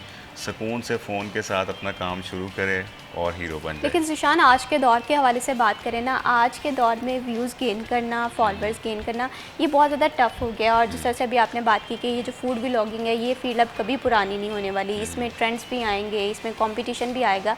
तो इसमें जो नए लोग हैं वो किस तरह से अपनी जगह बना सकते हैं? देखें, जब हम आए थे तब भी बहुत ज़्यादा लोग थे यहाँ पे। हमें आए हुए कोई 2 साल कुछ महीने हो गए हैं। तो हमने आके ये चीज़ देखी कि फूड व्लॉगिंग तो लोग कर रहे हैं, रिव्यूज़ तो लोग कर रहे हैं, लेकिन उसके साथ साथ हम इसमें एक्स्ट्रा क्या कर सकते हैं। जब हम आए थे तो तब सब ये बताते थे ये खाना है, इतने का है, यहाँ से मिलता है, ऐसे होता है, ऐसे होता है। लेकिन हमने आके उस खाने में इंटरटेनमेंट लेके आए, उसमें थोड़ा ह्यूमरस लेके आए, कुछ डायलॉग्स की सूरत में और कुछ अपने एक्शंस की सूरत में। फॉर एग्जांपल हमने अपनी वीडियोस में लेट के खाया हुआ है, जो आज तक किसी ने नहीं खाया था। फॉर एग्जांपल हमने अपनी वीडियोस में डांस किया हुआ है, जो कि फूड व्लॉगिंग का तो ये कॉन्सेप्ट ही नहीं है। तो हमने क्या किया, ह्यूमर वाले पार्ट को और फूड व्लॉगिंग को मिक्स कर दिया, जो कि हमारी ऑडियंस इस चीज़ को हमारी पसंद करती है। इस वजह से हमारा स्टाइल ये वाला फेमस हो गया। बिल्कुल, इंफरटेनमेंट भी है, साथ साथ डिश की इन्फॉर्मेशन भी है। और जिस तरह से मैंने आपकी वीडियो देखी है, आप वीडियो को एक कहानी की सूरत में एक्सप्लेन कर रहे होते हैं। हर डिश के पीछे एक कहानी होती है। और एक और चीज़ जो है जो आप भी यहाँ पर मिस कर गए, आपकी आवाज़ जो है व्लॉगिंग में कुछ और है और अब मैं आपसे बाय फेस मिल रही हूँ तो मैं ये देख रही हूँ कि आवाज़ में बड़ा डिफरेंस है। वो असल में ऐसा होता है कि वो सारा स्क्रिप्टेड होता है। उसके लिए हमारे कंटेंट राइटर्स हैं, वो कंटेंट लिखते हैं और फिर उसके बाद हमने वॉइस ओवर करना होता है, वो सारा स्क्रिप्टेड होता है। वो जब स्क्रिप्टेड वॉइस ओवर होता है तो वो और तरीके से होता है। जब हम नॉर्मल बात करें तो ऐसे मैं नॉर्मल बात कर रहा हूँ ना, तो जब हम स्क्रिप्ट में बोलेंगे तो एक एग्जांपल, अगर फॉर एग्जांपल अभी हमारे पास बिरयानी की एक प्लेट है, ठीक है, और फैसलाबाद में मैं ये बिरयानी की प्लेट जो है वो लॉन्च करना चाहती हूँ, तो आप इसे अपने स्टाइल में किस तरह से इसकी फूड ब्लॉगिंग करेंगे? फॉर एग्जांपल ये हमारे पास बिरयानी की प्लेट है, ठीक है, तो हम इसके बारे में सोचते हैं कि सबसे पहले तो इसकी क्वालिटीज़ को मतलब देखते हैं ना कि ये स्पाइसी हो सकती है, ये टेस्टी हो सकती है, इसमें इलायची भी हो सकती इसमें है। इलायची भी हो सकती है, और इसके अलावा कराची वाले मतलब कि ये क्रेडिट लेते हैं कि हमारी बिरयानी जो है ना वो सबसे अच्छी है, लेकिन वो सही कहते हैं। यहाँ पे कोई अच्छा, बिरयानी नहीं चलिए इस पे भी बात करेंगे, पहले आप हमारी इस बिरयानी को। फॉर एग्जांपल ये बिरयानी है ठीक है। और हमने इसको एक्सप्लेन करना है, तो वो पूरा इसके पीछे स्क्रिप्ट होगा, हम इसकी चीज़ों को एलैबोरेट करके अलग-अलग करेंगे। तो उसमें हम बोलेंगे ये है फैसलाबाद की बेहतरीन बिरयानी, और अपने स्टाइल में। हाँ, हम अपनी वीडियोस में ना फैसलाबाद यूज़ करते हैं ताकि लोगों को पता चल जाए कि ये फैसलाबाद का है ना, तो हम इसको ये है फैसलाबाद की सबसे फेमस वो वाली बिरयानी जो आज से पहले आपने कभी भी नहीं खाई होगी। सही। ऐसे ऐसे वो थोड़ा स्क्रिप्टेड होता है, ठीक है। तो वो वाले जो टाइम होता है ना वो और होता है, तो उस टाइम पे और तरह बोला जाता है, इस टाइम पे और तरह बोला जाता है। बिल्कुल सही। और ये वाकई ये जो एडवर्टाइजमेंट है या फूड व्लॉगिंग है, ये आज के दौर में एक ट्रेंड भी है, लेकिन जितनी चीज़ें जो हमें कैमरे पे लग रही होती है ना कि बहुत आसान है, ये उतनी डिफ़िकल्ट होती है। जाहिर सी बात है, इसमें टीम एफर्ट्स लग रही होती है, आपको स्क्रिप्ट रेडी करना होता है।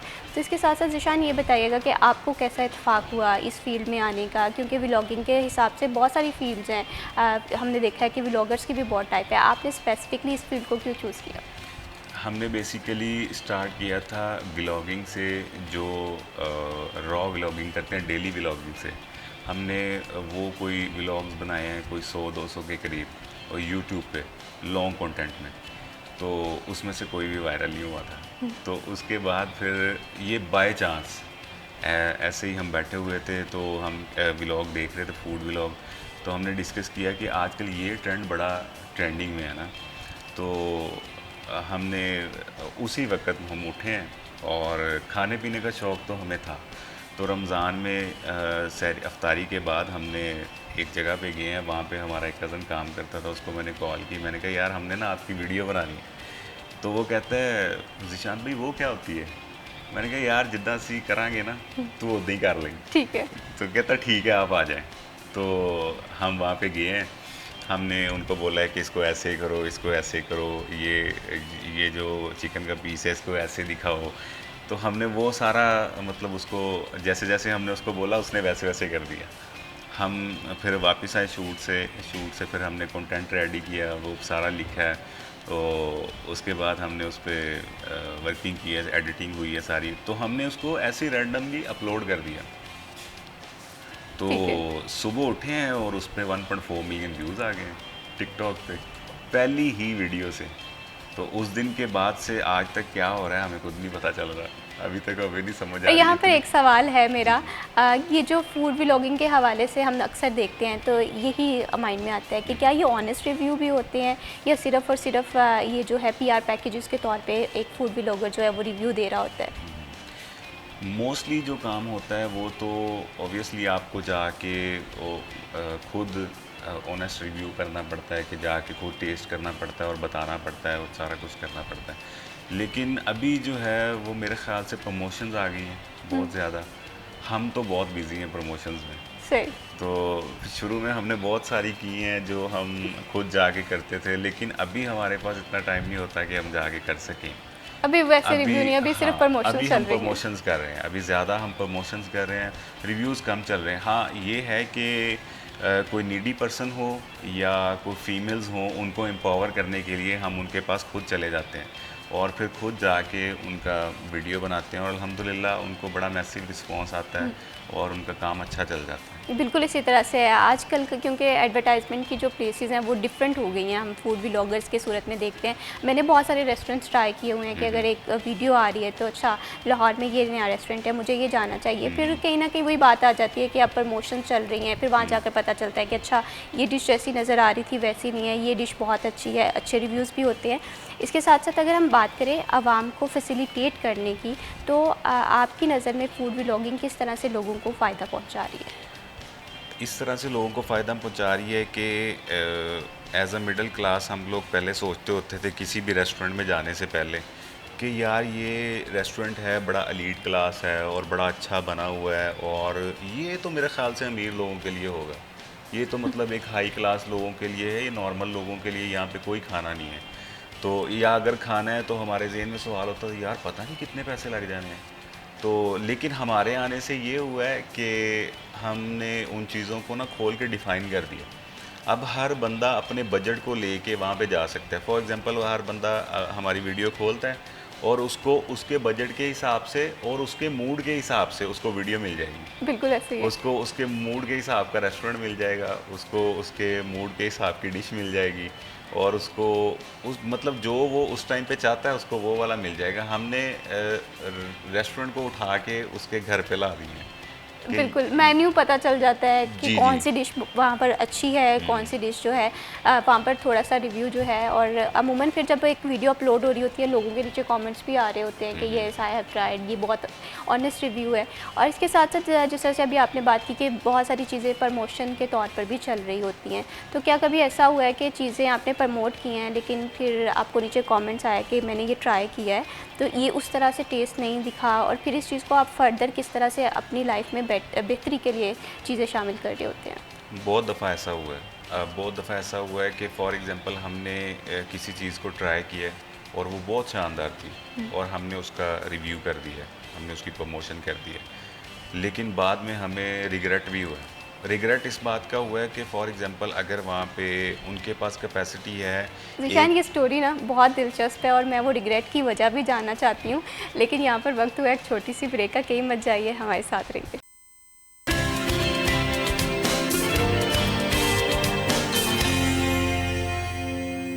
सिटी एट 10 में वंस अगेन खुशामदीद। अब बढ़ाते हैं प्रोग्राम को आगे और अब बात करते हैं सालगिरह के दिन के हवाले से। मैं अक्सर कहती हूँ कि हमारे जो व्यूवर्स हैं वो हमारे लिए बहुत इंपॉर्टेंट है और व्यूवर्स की ज़िंदगी का सबसे इंपॉर्टेंट दिन होता है उनकी सालगिरह का दिन। आपकी सालगिरह हम शामिल करते हैं सिटी एट 10 में। उसके लिए आपको थोड़ी सी एफर्ट करनी होती है, आपको अपनी बर्थडे के हवाले से क्लिप पिक्चर्स जो हैं वो हमें व्हाट्सएप करनी होती है अपनी बर्थडे की डेट के साथ, ताकि आपके जो बर्थडे को शामिल करें हम सिटी एट 10 में। आज देख रहे हैं कि कौन बर्थडे मना रहा है। मोहम्मद हसन है जो अपनी सालगिरह मना रहे हैं। सबसे पहले देखते हैं ये क्लिप। सालगिरह की बहुत बहुत मुबारकबाद। बहुत ही क्यूट माशाल्लाह से ये बच्चे हैं, इसी तरह से इनकी ज़िंदगी में खुशियाँ आती रहें और अपने बड़ों के साथ अपने अपनों के साथ ये सालगिरह इसी तरह से मनाते रहें। और जो हमारे पास सेकंड बर्थडे है वो है रेहान की। सबसे पहले देखते हैं ये क्लिप।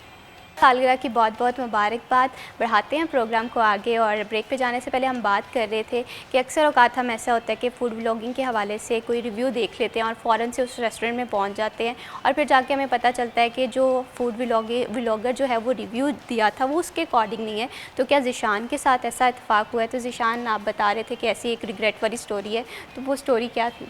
ऐसी एक नहीं है, ऐसी बहुत सारी हैं। क्योंकि अक्सर ऐसा होता है कि हम जो है ना वो किसी भी जगह पे जाते हैं, कोई भी डिश ट्राई करते हैं और हमें बड़ी अच्छी लगती है और लिटरली बहुत अच्छी होती है उस टाइम पे। लेकिन क्या होता है कि जब भी हम उसको प्रमोट कर देते हैं तो बहुत सारे फैक्टर्स होते हैं उस चीज़ का, मतलब उस चीज़ का ख़राब रिव्यू आने के लोगों की तरफ से। एक फैक्टर तो उसमें ये होता है कि जब हम वीडियो बनाते हैं तो लोग जो है ना वो यकदम वहाँ पे पहुँच जाते हैं। तो वो इतना ज़्यादा रश होने की वजह से फॉर एग्जांपल एक रेस्टोरेंट की कैपेसिटी है कि वो एक दिन में या एक आवर में 100 डिशेस प्रोवाइड कर सकता है, 100 डिशेस दे सकता है। लेकिन वहाँ पे जो ऑडियंस होती है वो सब्र नहीं करती, वो कहती है नहीं हमें अभी दे दो, हमें अभी दे दो। वो बाज़ का तो ये भी होता है कि वो कच्चा खाना ही दे देते हैं, पूरा उसको फूड को पकाते ही नहीं है, तो वो वैसे ही निकाल देते हैं जल्दी की सूरत में कि लोग सब्र ही नहीं कर रहे होते। तो उसकी एक तो रीज़न ये होती है कि वहाँ पे रश बहुत ज़्यादा हो जाता है, उसकी वजह से वो चीज़ें पैनिक कर जाती हैं। और दूसरा ये होता है कि फॉर एग्जांपल आज हम किसी रेस्टोरेंट गए हैं तो उन्होंने बड़ा अच्छा शेफ़ हायर किया हुआ है, तो उस शेफ़ साहब के हाथ से हमने खाया, खाना बहुत अच्छा है। लेकिन क्या होता है कि जैसे ही हमने उसका रिव्यू किया, वो वीडियो आई कोई 1 हफ़्ते बाद, 10 दिन बाद, 15 दिन बाद आई, तब तक उनकी शेफ़ साहब के साथ बिगड़ चुकी होती है। तो वो शेफ़ साहब कहीं पे चले जाते हैं और जब उनका शेफ़ चेंज होता है ऑब्वियसली टेस्ट चेंज हो जाता है। जब वो फिर लोग जाते हैं फिर वो उनको उनके हाथ का खाना पसंद नहीं आता। तो वो जब पसंद नहीं आता फिर लोग हमें कह रहे होते हैं कि आपने गलत रिव्यू दिया है, आपने ये किया है। असल में ऐसा नहीं होता कि हमने रिव्यू अपनी तरफ से ठीक ही किया होता है, लेकिन वो लोगों को ऐसा लगता है बैकएंड की स्टोरी बहुत सारी होती हैं, उसमें बहुत सारे फैक्टर्स काम करते हैं। जैसे कि फॉर एग्जांपल ऑनर रेस्टोरेंट का सर पे है तो वो काम सही करते हैं, ऑनर सर पे नहीं है काम नहीं सही करते। मैनेजर साहब काम कर रहे हैं, सही कर रहे हैं, तो वो बच्चे नीचे सही काम कर रहे हैं, वो नहीं सही काम करे तो वो नहीं सही काम करे। मतलब उसमें एक फैक्टर नहीं होता कोई भी किसी भी चीज़ का, बहुत सारे फैक्टर होते हैं। बहुत और चीज़ें इंक्लूड हो रही होती हैं, जाहिर सी बात है जब आप गए हैं। और ये वाकई हम देखते हैं कि कोई एक आपका व्लॉग काफ़ी हिट हो जाता है, आज अपलोड करते हैं, बहुत सारे लोग कमेंट्स कर रहे होते हैं और उसमें चीज़ें जो है वो बैक एंड की स्टोरी बहुत मुख्तलिफ होती है सम टाइम। तो ज़ीशान, फूड व्लॉगिंग के हवाले से जाहिर सी बात है आप फैसलाबाद से व्लॉग रखते हैं और फैसलाबाद जो है वो बहुत फेमस है अपने ह्यूमर को लेकर। तो कभी आपकी ज़िंदगी में कोई ऐसा इंटरेस्टिंग या फ़नी मोमेंट हुआ हो व्लॉग शूट करते हुए? बहुत सारे हुए हैं, बल्कि रोज़ नए नए एक्सपीरियंस होते हैं, क्योंकि हम मोस्टली जो है ना वो नाइट टाइम में शूट करते हैं, तो उस टाइम पे सब फ्री हुए होते हैं और बहुत सारे इंसिडेंट हो रहे होते हैं। जैसे कि फॉर एग्जांपल हमने कल ही एक शूट किया है, तो सबसे ज़्यादा जो मज़ा आ रहा होता है ना वो लोग हमें फैसलाबाद ही है ना ऑब्वियसली, तो लोग जो है ना वो हमें मज़े मज़े की जुगते मार रहे होते हैं। तो वो आ गया भाई डांस करने वाला, वो आ गया भाई लम्बे पै के खाने वाला, वो आ गया भाई ज़रा उदा ही खा के दिखाई। मतलब वो एक मोमेंट होता है ना, जब आप फॉर एग्जांपल आप रिकॉर्ड कर रहे हो तो वो एक और मोमेंट है। नॉर्मल लाइफ में आप बिल्कुल वैसे नहीं होते जैसे बिल्कुल। आप मतलब स्क्रीन पे नज़र आ रहे अभी मैं होते जैसे हैं। मैंने अभी सवाल किया था कि आपकी वीडियो जो है मैंने देखी है उसमें आपकी आवाज़ मुख्तलिफ है और यहाँ पर आप बिल्कुल जी। मुख्तलिफ इंसान लगते हैं। तो वो नॉर्मल लाइफ में अच्छा लोग फील कर रहे होते हैं कि जैसा ये वीडियो में नज़र आ रहा है ना ये बिल्कुल वैसा ही है, लेकिन ऐसा नहीं होता। बंदा टोटल डिफरेंट होता है और उसकी लाइफ टोटल डिफरेंट होती है। जो स्क्रीन के ऊपर होता है वो टोटल डिफरेंट होता है। वो जब रिकॉर्ड हो रहा होता है तो वो उस टाइम पे एनर्जी और होती है, और जब ऑफ द कैमरा होता है तो उस टाइम पे एनर्जी और होती है। लेकिन लोगों ने आपके बारे में वो एक्सपेक्ट करना है कि जो आप उनको स्क्रीन पे नज़र आ बिल्कुल, स्क्रीन पे रहे हो। नज़र हम आ रहे हैं। स्क्रीन पे उसको थोड़ा फ़नी नज़र आ रहे हैं, हम स्क्रीन पे उसको थोड़ा शरारतें करते नज़र आ रहे हैं, तो उन्होंने वही एक्सपेक्ट करना है कि मैं वही बन के उनसे मिलूं, लेकिन मैं वैसा नहीं हूँ। अच्छा, आप अगर बात करें जैसे हमारी दो पर्सनालिटी होती है, जाहिर सी बात है स्क्रीन पे हमें कुछ चीज़ें और तरह से प्रिटेंड करनी पड़ती हैं, कंटेंट जो है डिलीवर करना होता है। आप रियल में भी वैसे ही हैं जैसे आप फूड व्लॉगिंग में नज़र आते हैं कि यहाँ पर आपकी पर्सनालिटी थोड़ी डिफरेंट है? जैसे संजीदा कुछ लोग होते हैं, बाय नेचर बहुत संजीदा होते हैं, लेकिन वो कंटेंट इस तरह से डिलीवर कर रहे होते हैं, तो आप किन लोगों में से हैं? टोटल डिफरेंट इस तरह से कि स्क्रीन पे जो मैं नज़र आता हूँ वो हम ओरिजिनल में बिल्कुल नहीं है। ओरिजिनल में हम बिल्कुल सोई सोई तबीयत, सुकून से बैठे, और जो स्क्रीन के ऊपर नज़र आ रहा है वो कुछ और होता है, लेकिन ओरिजिनल में बिल्कुल ऐसा नहीं है। ओरिजिनल में बिल्कुल टोटल डिफरेंट है।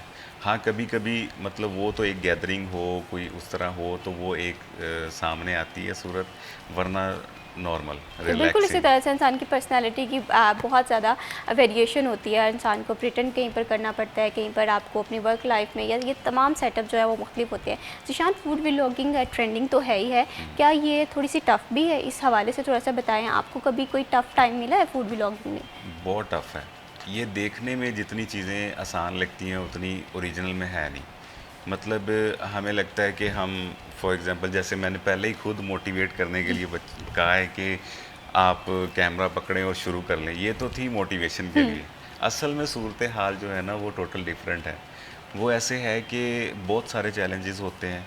आप ये नहीं सोच सकते कि आज आप कैमरा लेके बाहर निकले हैं और आज ही आपने वीडियो बनाई है, आज ही आपने अपलोड किया है तो आज ही आप फेमस हो जाएंगे।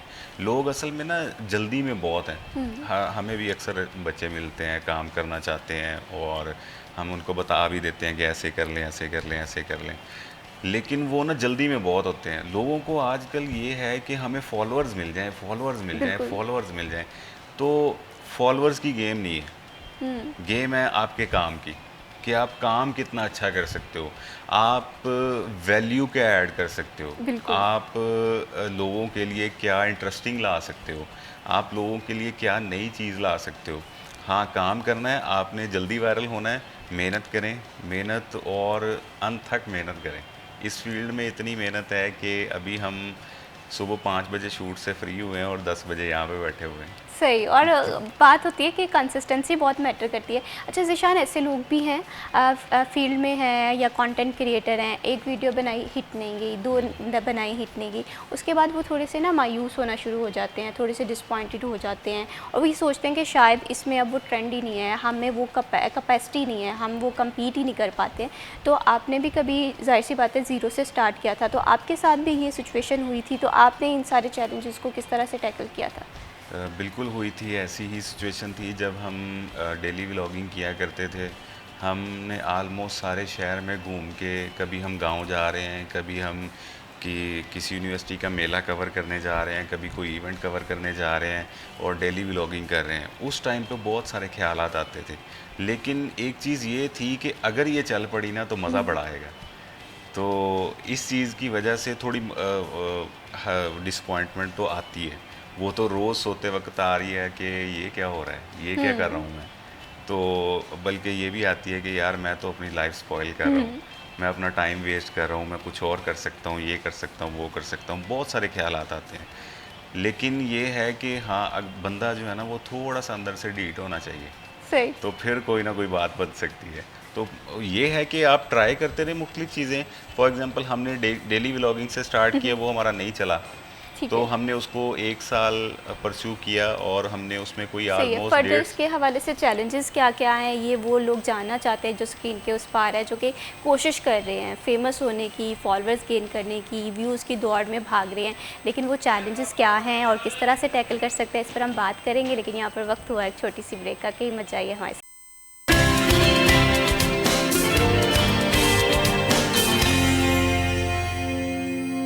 सिटी एट 10 में वंस अगेन खुश आमदीद। बढ़ाते हैं प्रोग्राम को आगे और अब बात करते हैं कुछ मौसमियाती तब्दीलियों के हवाले से। मौसमियाती तब्दीलियों के हवाले से ये एक ऐसा सेंटेंस है जो कि हमारी ज़िंदगी में आजकल बहुत हम शामिल देख रहे हैं। बारिश हो रही है, अनप्रडिक्शन जो है, प्रडिक्टेबल वेदर है, हम कहते हैं कि मौसमियाती तब्दीलियों का असर है। ये मौसमियाती तब्दीलियाँ हमारी जो दुनिया है, ये अकेला सिर्फ पाकिस्तान का मसला नहीं है, बल्कि पूरी दुनिया इस मसले से, इस चैलेंज से निपट रही है। अभी इससे पहले हमने देखा था कि क्लाउड बर्स्ट की जो टर्म है वो बहुत कम या शाज़ो नाज़िर ही हम इस वर्ड को जो देखते थे या सोचते थे, समझते थे, और कभी पता ही नहीं था कि ये क्लाउड बर्स्ट होता क्या है। लेकिन ये हमारी ज़िंदगियों को बहुत ज़्यादा इफ़ेक्ट कर रहा है। देखा जाए तो नॉर्थ में बहुत ज़्यादा फ्लड आ रहे हैं, फ्लैश फ्लड आ रहे हैं। तो ये समझना बहुत ज़्यादा ज़रूरी है कि इसके पीछे वजूहात क्या हैं। उस्मान अज़हर साहब जो है वो हमारे साथ कॉल पर मौजूद हैं, deputy director environment protection authority से हैं। अस्सलाम वालेकुम। Thank you so much sir for joining us on call. Sir, सबसे पहले बताइएगा कि अगर हम एनवायरनमेंट के हवाले से बात करें, मौसमियाती तब्दीलियाँ एक ऐसा मसला है जो सिर्फ पाकिस्तान का नहीं, ग्लोबली है, लेकिन पाकिस्तान इस मसले से काफ़ी ज़्यादा टफ टाइम से गुजर रहा है। इसकी क्या रीज़न्स हैं? अच्छा, इसमें आपको पता है कि पाकिस्तान एक ऐसे प्लेटो पे हमारी लोकेशन इस तरह की है कि हम एक साइड पे हमारा ग्लेशियर्स हैं, सेकंड साइड पे हमारी अरेबियन सी है।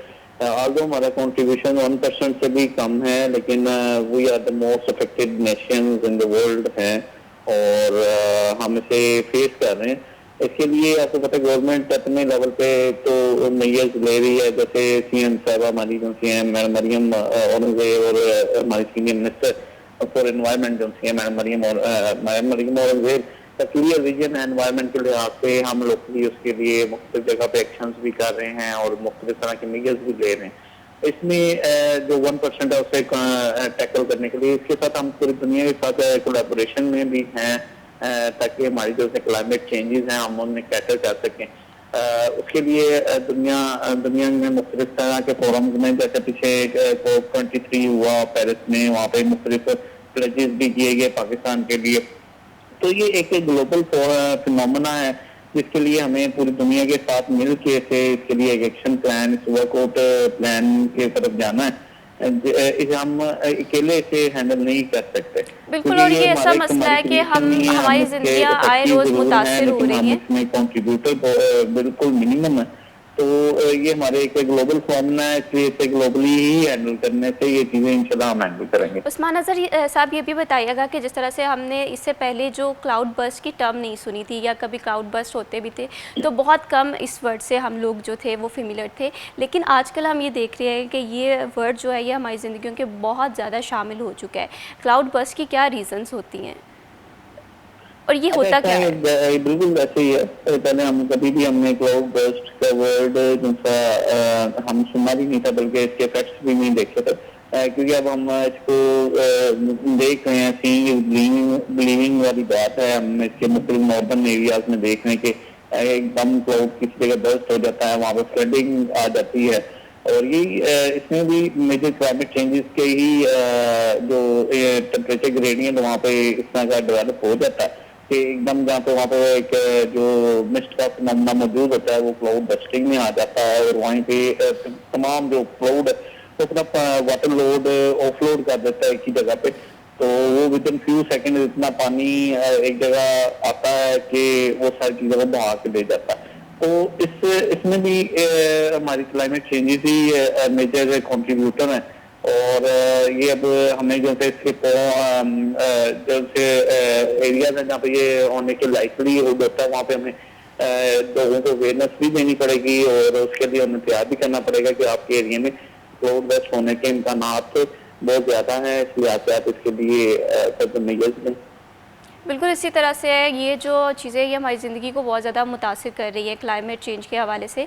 उस्मान अज़हर साहब ये भी बताइएगा, क्योंकि माहौल जो है ये एक इमानत है आने वाली नस्लों के लिए। आज अगर हमें इसे महफूज रखना चाहते हैं तो हमें क्या क्या इक़दाम करने पड़ेंगे? बिल्कुल जी, ये सिर्फ ये टू वे एक्टिविटी है। मींस इसमें अवेयरनेस कैंपेन्स पब्लिक और गवर्नमेंट दोनों को हैंड इन हैंड चलने की ज़रूरत है कि हमारी समाजी जिंदगियों में तब्दीली लाने से ही मुमकिन है कि हम अपनी जो वाटर कंजर्वेशन है, जो हमारी एयर एमिशन, हमारी व्हीकल की रेगुलर टेस्टिंग है, हमारे जो अंडरग्राउंड वाटर के जो रिजर्व हैं उनको मेंटेन करना, तो ये हमारे एक पूरी समाजी रेवोल्यूशन की जरूरत है, जिसके लिए गवर्नमेंट और सिलेबस में, बच्चों के सिलेबस में भी चेंजेस ला रही है। इसमें एनवायरनमेंट के इम्पैक्ट को बच्चों के सिलेबस में भी डाला जा रहा था कि उनको बिल्कुल अवेयरनेस बहुत ज़्यादा ज़रूरी है। उस्मान अज़हर साहब ये भी बताइएगा कि जिस तरह से हम देख रहे हैं कि फ्लड की सिचुएशन हम देख रहे हैं, पंजाब है, वो केपी की है, ये फ्लड्स के पीछे रीजंस क्या हैं? क्या ये भी क्लाइमेट का ही हिस्सा है, क्लाइमेट चेंज का?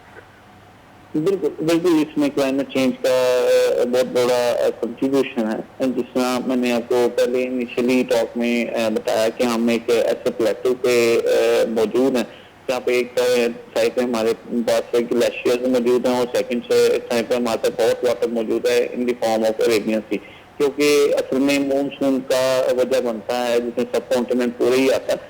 तो उसमें जब इस तरह के ज्यादा एक तरफ से इवेपोरेशन होती है तो उतने ही वाटर लोड हमारी जो सी हिमालयाज की तरफ जाता है, और उसमें ही वाटर लोड जब वो ऊपर से डिस्पर्स होता है तो नीचे भी पूरे प्लेटो पे आता है और ओवर फ्लडिंग आती है। तो इसमें क्लाइमेट चेंज ही को हम वो जिम्मेदार ठहराते हैं, और इसके लिए ही जो इंटरनेशनल कॉन्फ्रेंसेस भी हो रही हैं उसमें ये बताया जा रहा है कि भाई पाकिस्तान कंट्रीब्यूटर तो बहुत मिनिमम है, लेकिन इस जो सा इसका इफेक्ट्स हैं हम उसे पहले 5th कंट्री में जो इस इफेक्ट को बियर कर रहे हैं। बहुत शुक्रिया उस्मान अज़हर साहब कि आपने अपने कीमती वक्त से वक्त निकाला लोगों को एजुकेट करने के लिए, लोगों को अवेयर करने के लिए। मौसमियाती तब्दीलियाँ जो हैं ये एक ऐसा मसला है कि हम सब लोगों की ज़िंदगी इससे मुतासिर हो सकती है, तो हम सब लोगों को इस तब्दीली से निपटने के लिए इक़दाम करने होंगे। दरख्त ज़्यादा से ज़्यादा लगाए, जितना ज़्यादा हो सके हमने इस माहौल की हिफाजत करनी है, अपने इन्वायरमेंट को गंदगी से बचाना है। अभी वक्त हुआ है यहाँ पर एक छोटी सी ब्रेक का, कि मत जाइए हमारे।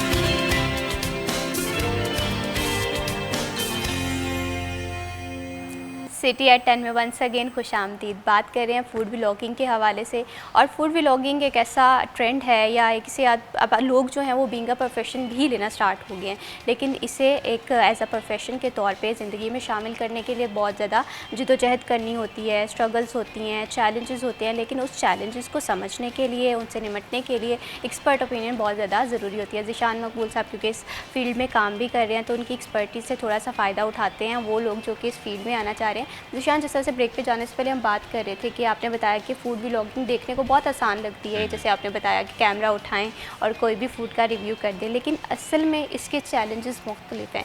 थोड़ा सा बताइए उन लोगों के लिए जो कि इस फील्ड में आना चाह रहे हैं, और वो चैलेंजेस क्या हैं और इसे टैकल किस तरह से किया जा सकता है। बिल्कुल, इस फील्ड में जो नज़र आता है वो स्क्रीन के ऊपर वो कुछ और होता है, जो असल में इसके बैक एंड पे चैलेंजेस हैं वो बहुत ज़्यादा है। आपको स्लीपलेस नाइट्स होंगी आपकी, सही। ठीक है, और इसके अलावा आपको 24 आवर्स काम करना पड़ेगा। हम इस चीज़ को देखते हैं कि हम लोग ये समझते हैं, देखने वाले ये समझते हैं कि हम जा रहे हैं, खा रहे हैं और दिखा रहे हैं। ऐसा नहीं है। हम जा रहे हैं, 10-10 घंटे का शूट किया है हमने एक वीडियो का, ठीक है। और उसके बाद 10 घंटा शूट करने के बाद उस पर उसका कंटेंट लिखा गया है, उस पर मेहनत हुई है, फिर उसके बाद उसकी एडिटिंग हुई है। असली काम वहाँ पे शुरू होता है। जब उसकी एडिटिंग हुई है तो उस चीज़ को देखना है कि जहाँ पे हम रेट्स बता रहे हैं वहाँ पे रेट्स नज़र आने चाहिए, कि ये फुल फ्लैज पैकेज नज़र आना चाहिए। जहाँ पे हम किसी डिश की स्पाइसीनेस को हाईलाइट कर रहे हैं वहाँ पे उस डिश की स्पाइसीनेस नज़र भी आनी चाहिए। जहाँ पे हम उस डिश को टेंडर दिखा रहे हैं कि बड़ा सॉफ्ट है, बड़ा ऐसा है, तो वहाँ पे वो वाला सीन भी आना चाहिए। अक्सर औक़ात हम देख रहे होते हैं, जो नए बच्चे आ रहे होते हैं, काम कर रहे होते हैं, तो मैं देख रहा होता हूँ एड्रेस बता रहे होते हैं और साथ में खुद खड़े होते हैं। मतलब कि जब हम फॉर एग्जांपल रेस्टोरेंट का एड्रेस बता रहे हैं तो हमें रेस्टोरेंट दिखाना चाहिए, बिल्कुल। तो वो अपने आप को दिखा रहे होते हैं। अच्छा, लोग एक और चीज़ भी यहाँ पे बहुत बड़ी गलती ये करते हैं कि अगर आप हमारी शुरू वाली वीडियोस देखें ना, शुरू वाली वीडियोस में हम नहीं आते थे, फूड आता था। ठीक है। फूड व्लॉगिंग में सबसे जो मिसकंसेप्शन है ना वो ये है कि लोग ये समझते हैं कि फूड व्लॉगिंग में सबसे पहले हम हीरो बन जाएं। फूड व्लॉगिंग में हम हीरो नहीं है, फूड व्लॉगिंग में फूड इज़ कंटेंट, सही। फूड हीरो है। तो जब आप इतना फूड दिखा लेंगे कि लोग फूड के साथ साथ आपको देखना शुरू कर देंगे, फिर आप उसमें एंट्री मारना शुरू करो आहिस्ता आहिस्ता। लोग पता क्या करते हैं, पहले दिन ही आके पहला सीन ही अपना लगाया होता है। लोग आपको नहीं देखना चाहते सही। पहले दिन, सही। लोग देखना चाहते हैं आपके खाने को। तो हमने शुरू वाली वीडियोस में ये स्ट्रेटजी रखी थी कि हम शुरू वाली वीडियोस में फूड दिखाते थे सारी वीडियो में, एंड में मेरे 1-2 सीन होते थे, ठीक, बस। मतलब सिर्फ खाने के, और एंड में वो जो मेरा फेमस डायलॉग है चस आ गई, तो वो वाला होता था। तो उसके अलावा बाकी सारा फूड होता था, मतलब फूड को एक्सप्लेन कर रहे हैं, फूड को दिखा रहे हैं, सारा कुछ कर रहे हैं। उसके बाद जब आहिस्ता आहिस्ता लोगों ने मतलब हमें पसंद करना शुरू किया, हमारे स्टाइल को पसंद करना शुरू किया, फिर हम इनोवेशन के साथ खुद को आगे लेके आए हैं। यानी हमने वीडियो के ना सेगमेंट होते हैं, यानी हम ये फील करते हैं कि जो वीडियो के पहले 15-20 सेकंड होते हैं ना, वो आपको ललचाने के लिए होते हैं उस फूड के ऊपर, कि आपको उस फूड के ऐसे सीन्स दिखाए जाएं जिससे आपका दिल करे कि आप फौरन से ये खाना खाने पहुंचे। हाँ बिल्कुल, आप वो खाना खाने पहुंच जाएं। और उसके बाद उसका सेगमेंट होता है, उसमें इंफॉर्मेशन होती है। हम उसको ऐसे डिवाइड करते हैं, पहले हम 15-20 सेकंड रखते हैं उसके सेंसेशन के, ठीक है। फिर हम अगले वाले सेकंड रखते हैं उसमें इंफॉर्मेशन के, कि ये कितने की है, ये सस्ती है, ये महंगी है, ये मतलब हाई क्वालिटी की है, वो हम इंफॉर्मेशन के सेकंड रखते हैं। फिर हम रेस्टोरेंट की एम्बियंस प्लस हम उसका वो रखते हैं कि एड्रेस किधर का है, और फिर एंड में हम रखते हैं फिर इसको खाना कैसे है। सही। लेट के खाना है, खड़े होके खाना है, बैठ के खाना है, डांस करके खाना है, जंप मार के खाना है, तो वो वाला सेक्शन रखते हैं। फिर दी एंड होता है, उसमें एंड वाला पार्ट वो हमारा चासागी वाला सेक्शन होता है। सही है। और ये फूड व्लॉगिंग के हवाले से ज़िशान ये भी बताइएगा कि ज़ाहिर सी बात है आप फूड व्लॉगर हैं, मुझे ये सवाल करना तो नहीं चाहिए लेकिन फिर भी मैं पूछ लेती हूँ, क्या आप वाकई ही फूडी हैं या सिर्फ आप वीडियो बनाने के लिए फ़ूड जो है वो टेस्ट कर रहे होते हैं? और अगर ज़िशान को एक डिश दे दी जाए पूरी ज़िंदगी खाने के लिए, तो वो डिश कौन सी होगी? सारी ज़िंदगी अगर खानी पड़े तो वो बिरयानी, सही। और वो भी अच्छी वाली। सही। और मेरा नहीं ख्याल फैसलाबाद में कोई इतनी अच्छी बिरयानी है कि मैं कह सकूं कि हाँ मैं ये सारी ज़िंदगी खा सकता हूँ। अभी तक मुझे फैसलाबाद में नहीं मिली। सबसे अच्छी बिरयानी आपको किस सिटी की लगी है? कराची की। सही है। कराची की बिरयानी में ऐसा क्या ख़ास बात है? हम देखते हैं कि अक्सर सोशल मीडिया पे बहुत सारे लोग ये दावा कर रहे होते हैं कि कराची की बिरयानी जो है ना वो सिर्फ कराची में मिलती है, पंजाब में वैसी बिरयानी नहीं बनती। तो आपको कराची की बिरयानी में क्या ख़ास बात लगी है जो यहाँ पंजाब में मिसिंग है? कराची की बिरयानी में ना असल में जो बिरयानी होती है ना, उसमें जो टेस्ट होता है ना वो लोग ये फील करते हैं कि हम आर्टिफिशियल टेस्ट दे के बिरयानी को बना लेंगे। बिरयानी ऐसे नहीं बनती। बिरयानी में से आपको ओरिजिनल जो मसाले हैं ना उसका टेक्सचर आना चाहिए, जो ओरिजिनल चीज़ है उसका फ्लेवर आना चाहिए। और एक और मज़े की बात भी है, बिरयानी असल में बीफ की होती है। सही। हम लोग जो है ना वो पंजाब के चिकन लोग बिरयानी। इसको चिकन बिरयानी पे ले आए हैं, लेकिन असल में ये बीफ की होती है। चिकन की भी अच्छी होती है, लेकिन उसमें से बहुत सारे लोग जो है ना अभी केमिकल्स यूज़ करते हैं, वो पैकिंग वाले पाउडर्स यूज़ करते हैं, क्या क्या यूज़ करते हैं। तो उससे आपको आर्जी तौर पे तो ये लगता है इसमें से फ्लेवर आ रहा है, लेकिन असल में वो फ्लेवर नहीं होता। फ्लेवर होता है जो ऑर्गेनिक मसालों का फ्लेवर होता है। आप कोई भी बिरयानी खाएं, आप कोई भी कढ़ाई खाएं, आप कोई भी मतलब डिश खा लें, जब तक उसमें से ओरिजिनल फ्लेवर्स नहीं आ रहे होंगे ना, जब आप उसमें एक आप बिरयानी बनाएं या एक आप कढ़ाई बनाएं, उसमें आप ओरिजिनल मसाले डालें और ओरिजिनल लहसुन प्याज अदरक वो डालें। एक में आप जो है ना वो डिब्बे वाली चीज़ें डाल दें, वो दूसरी चीज़ें डाल दें। मे भी हो सकता है आर्जी तौर पे पहली बाइट आपको उसकी अच्छी लगे, बहुत टेस्टी लगे और कलरफुल लगे। लेकिन असल में वो टेस्टी नहीं होती सही। वो। लेकिन फिर जब आप ये खाएंगे, फिर आपको उसके बाद आप ये कहेंगे हाँ भाई ये अच्छी है। ओरिजिनल में जो ओरिजिनल चीज़ होती है, ओरिजिनल टेक्सचर होता है, वो ही अच्छा होता है। बिल्कुल। अगर हम पंजाब के हवाले से बात करें या पूरे पाकिस्तान के हवाले से बात करें तो फूड जो है वो हर किसी को पसंद होता है। कुछ बहुत ज़्यादा फूडी होते हैं, कुछ सिर्फ ये होता है कि सिर्फ खाने में अच्छी चीज़ जो मिल जाए वो हम खा लेते हैं। लेकिन जिस तरह से ऑर्गेनिक तरीक़ों से हम बना सकते हैं वो कहीं ना कहीं हम देख रहे हैं कि वो चीज़ें मिसिंग होती जा रही है। अगर आज के दौर के हवाले से बात करें तो आप फूड को किस डायरेक्शन में देख रहे हैं कि आया हमारे यहाँ रुझान ज़्यादा फास्ट फूड का हो गया है, ट्रेडिशनल डिशेस क्या अभी भी इन है हमारे यहाँ मेन्यू में? बिल्कुल ऐसा है कि देसी से लोगों का जो है ना वो ध्यान थोड़ा सा हट गया है। वो लोग जो है ना अब ज़्यादा फास्ट फूड की तरफ जा रहे हैं, क्योंकि मेरे ख़्याल से लोगों में ना सब्र नहीं है। देसी को बनने में और उस चीज़ को बनने में टाइम लगता है, और लोग चाहते हैं नहीं बस अभी भूख लगी है, अभी ऑर्डर किया है, अभी आ जाए। तो वो अभी के चक्कर में वो ज़्यादा फास्ट फूड पे चले गए हैं। वो भी अच्छी चीज़ है, मतलब लोग चाहते हैं कि फटाफट आ जाए, खाएं और सो लेकिन कभी कभी सेहत के लिए भी बड़ी नुकसानदेह होती है। आपको अपनी फिटनेस का बहुत ज़्यादा ख्याल रखना पड़ता है अगर फास्ट फूड खाएं। वो तो आपको मेरी तरफ देख के लग ही रहा होगा। वो हम इस चीज़ का बहुत ज़्यादा ख्याल रखते हैं। अच्छा, हमें अक्सर लोग मिलते हैं तो वो मुझे देख के कहते हैं यार भाई तो इतना खाना तो मोटा क्यों नहीं होता। तो उसमें ये है कि मुझे पता है कि मैंने क्या चीज़ कितनी लेनी है। तो वो जो वीडियोस में नज़र आ रहा है कि बहुत ज़्यादा खा रहा है, बहुत ज़्यादा, ऐसा नहीं होता। वो आप कभी गौर करें तो मेरे खाने वाले 2 से 3 शॉट होते हैं, तो मैंने वो सिर्फ उतना ही खाया होता है, वो 3 बाइट्स ही खाई होती हैं। ओरिजिनल में ऐसा नहीं होता कि मैं बहुत ज़्यादा रोज़ खा रहा हूँ। अगर मैं इतना ज़्यादा रोज़ खाऊँ तो मैं तो सर्वाइव ही ना कर सकूँ। मेरी तो तोंद यहाँ पे आई हो और मैं ये तो निशान आप सरासर नाइंसाफ़ी कर रहे हैं। वो लोग जो कि आपकी वीडियो देखते हैं और वो खुद बहुत ज़्यादा खाना खाते हैं, और जाहिर सी बात है फूड के शौकीन लोग जो हैं वो खाने के मामले में कंप्रोमाइज़ नहीं करते हैं। और निशान साहब, बहुत अच्छा लगा आपसे गुफ्तगू करके, बहुत शुक्रिया आपने हमारे प्रोग्राम को वक्त दिया। फूड व्लॉगिंग हो या सोशल मीडिया पर आप अपना नाम बनाना चाहते हैं तो एक चीज़ बहुत मैटर करती है, वो होती है आपकी कंसिस्टेंसी, आपकी इन्फॉर्मेशन। कोशिश ये करें कि सोसाइटी के लिए ऐसा कंटेंट जनरेट किया जाए जो कि सोसाइटी की बेहतरी के लिए भी काम आए। इसी के साथ मैं विश हबीब को दीजिए इजाज़त। अल्लाह हाफ़िज़।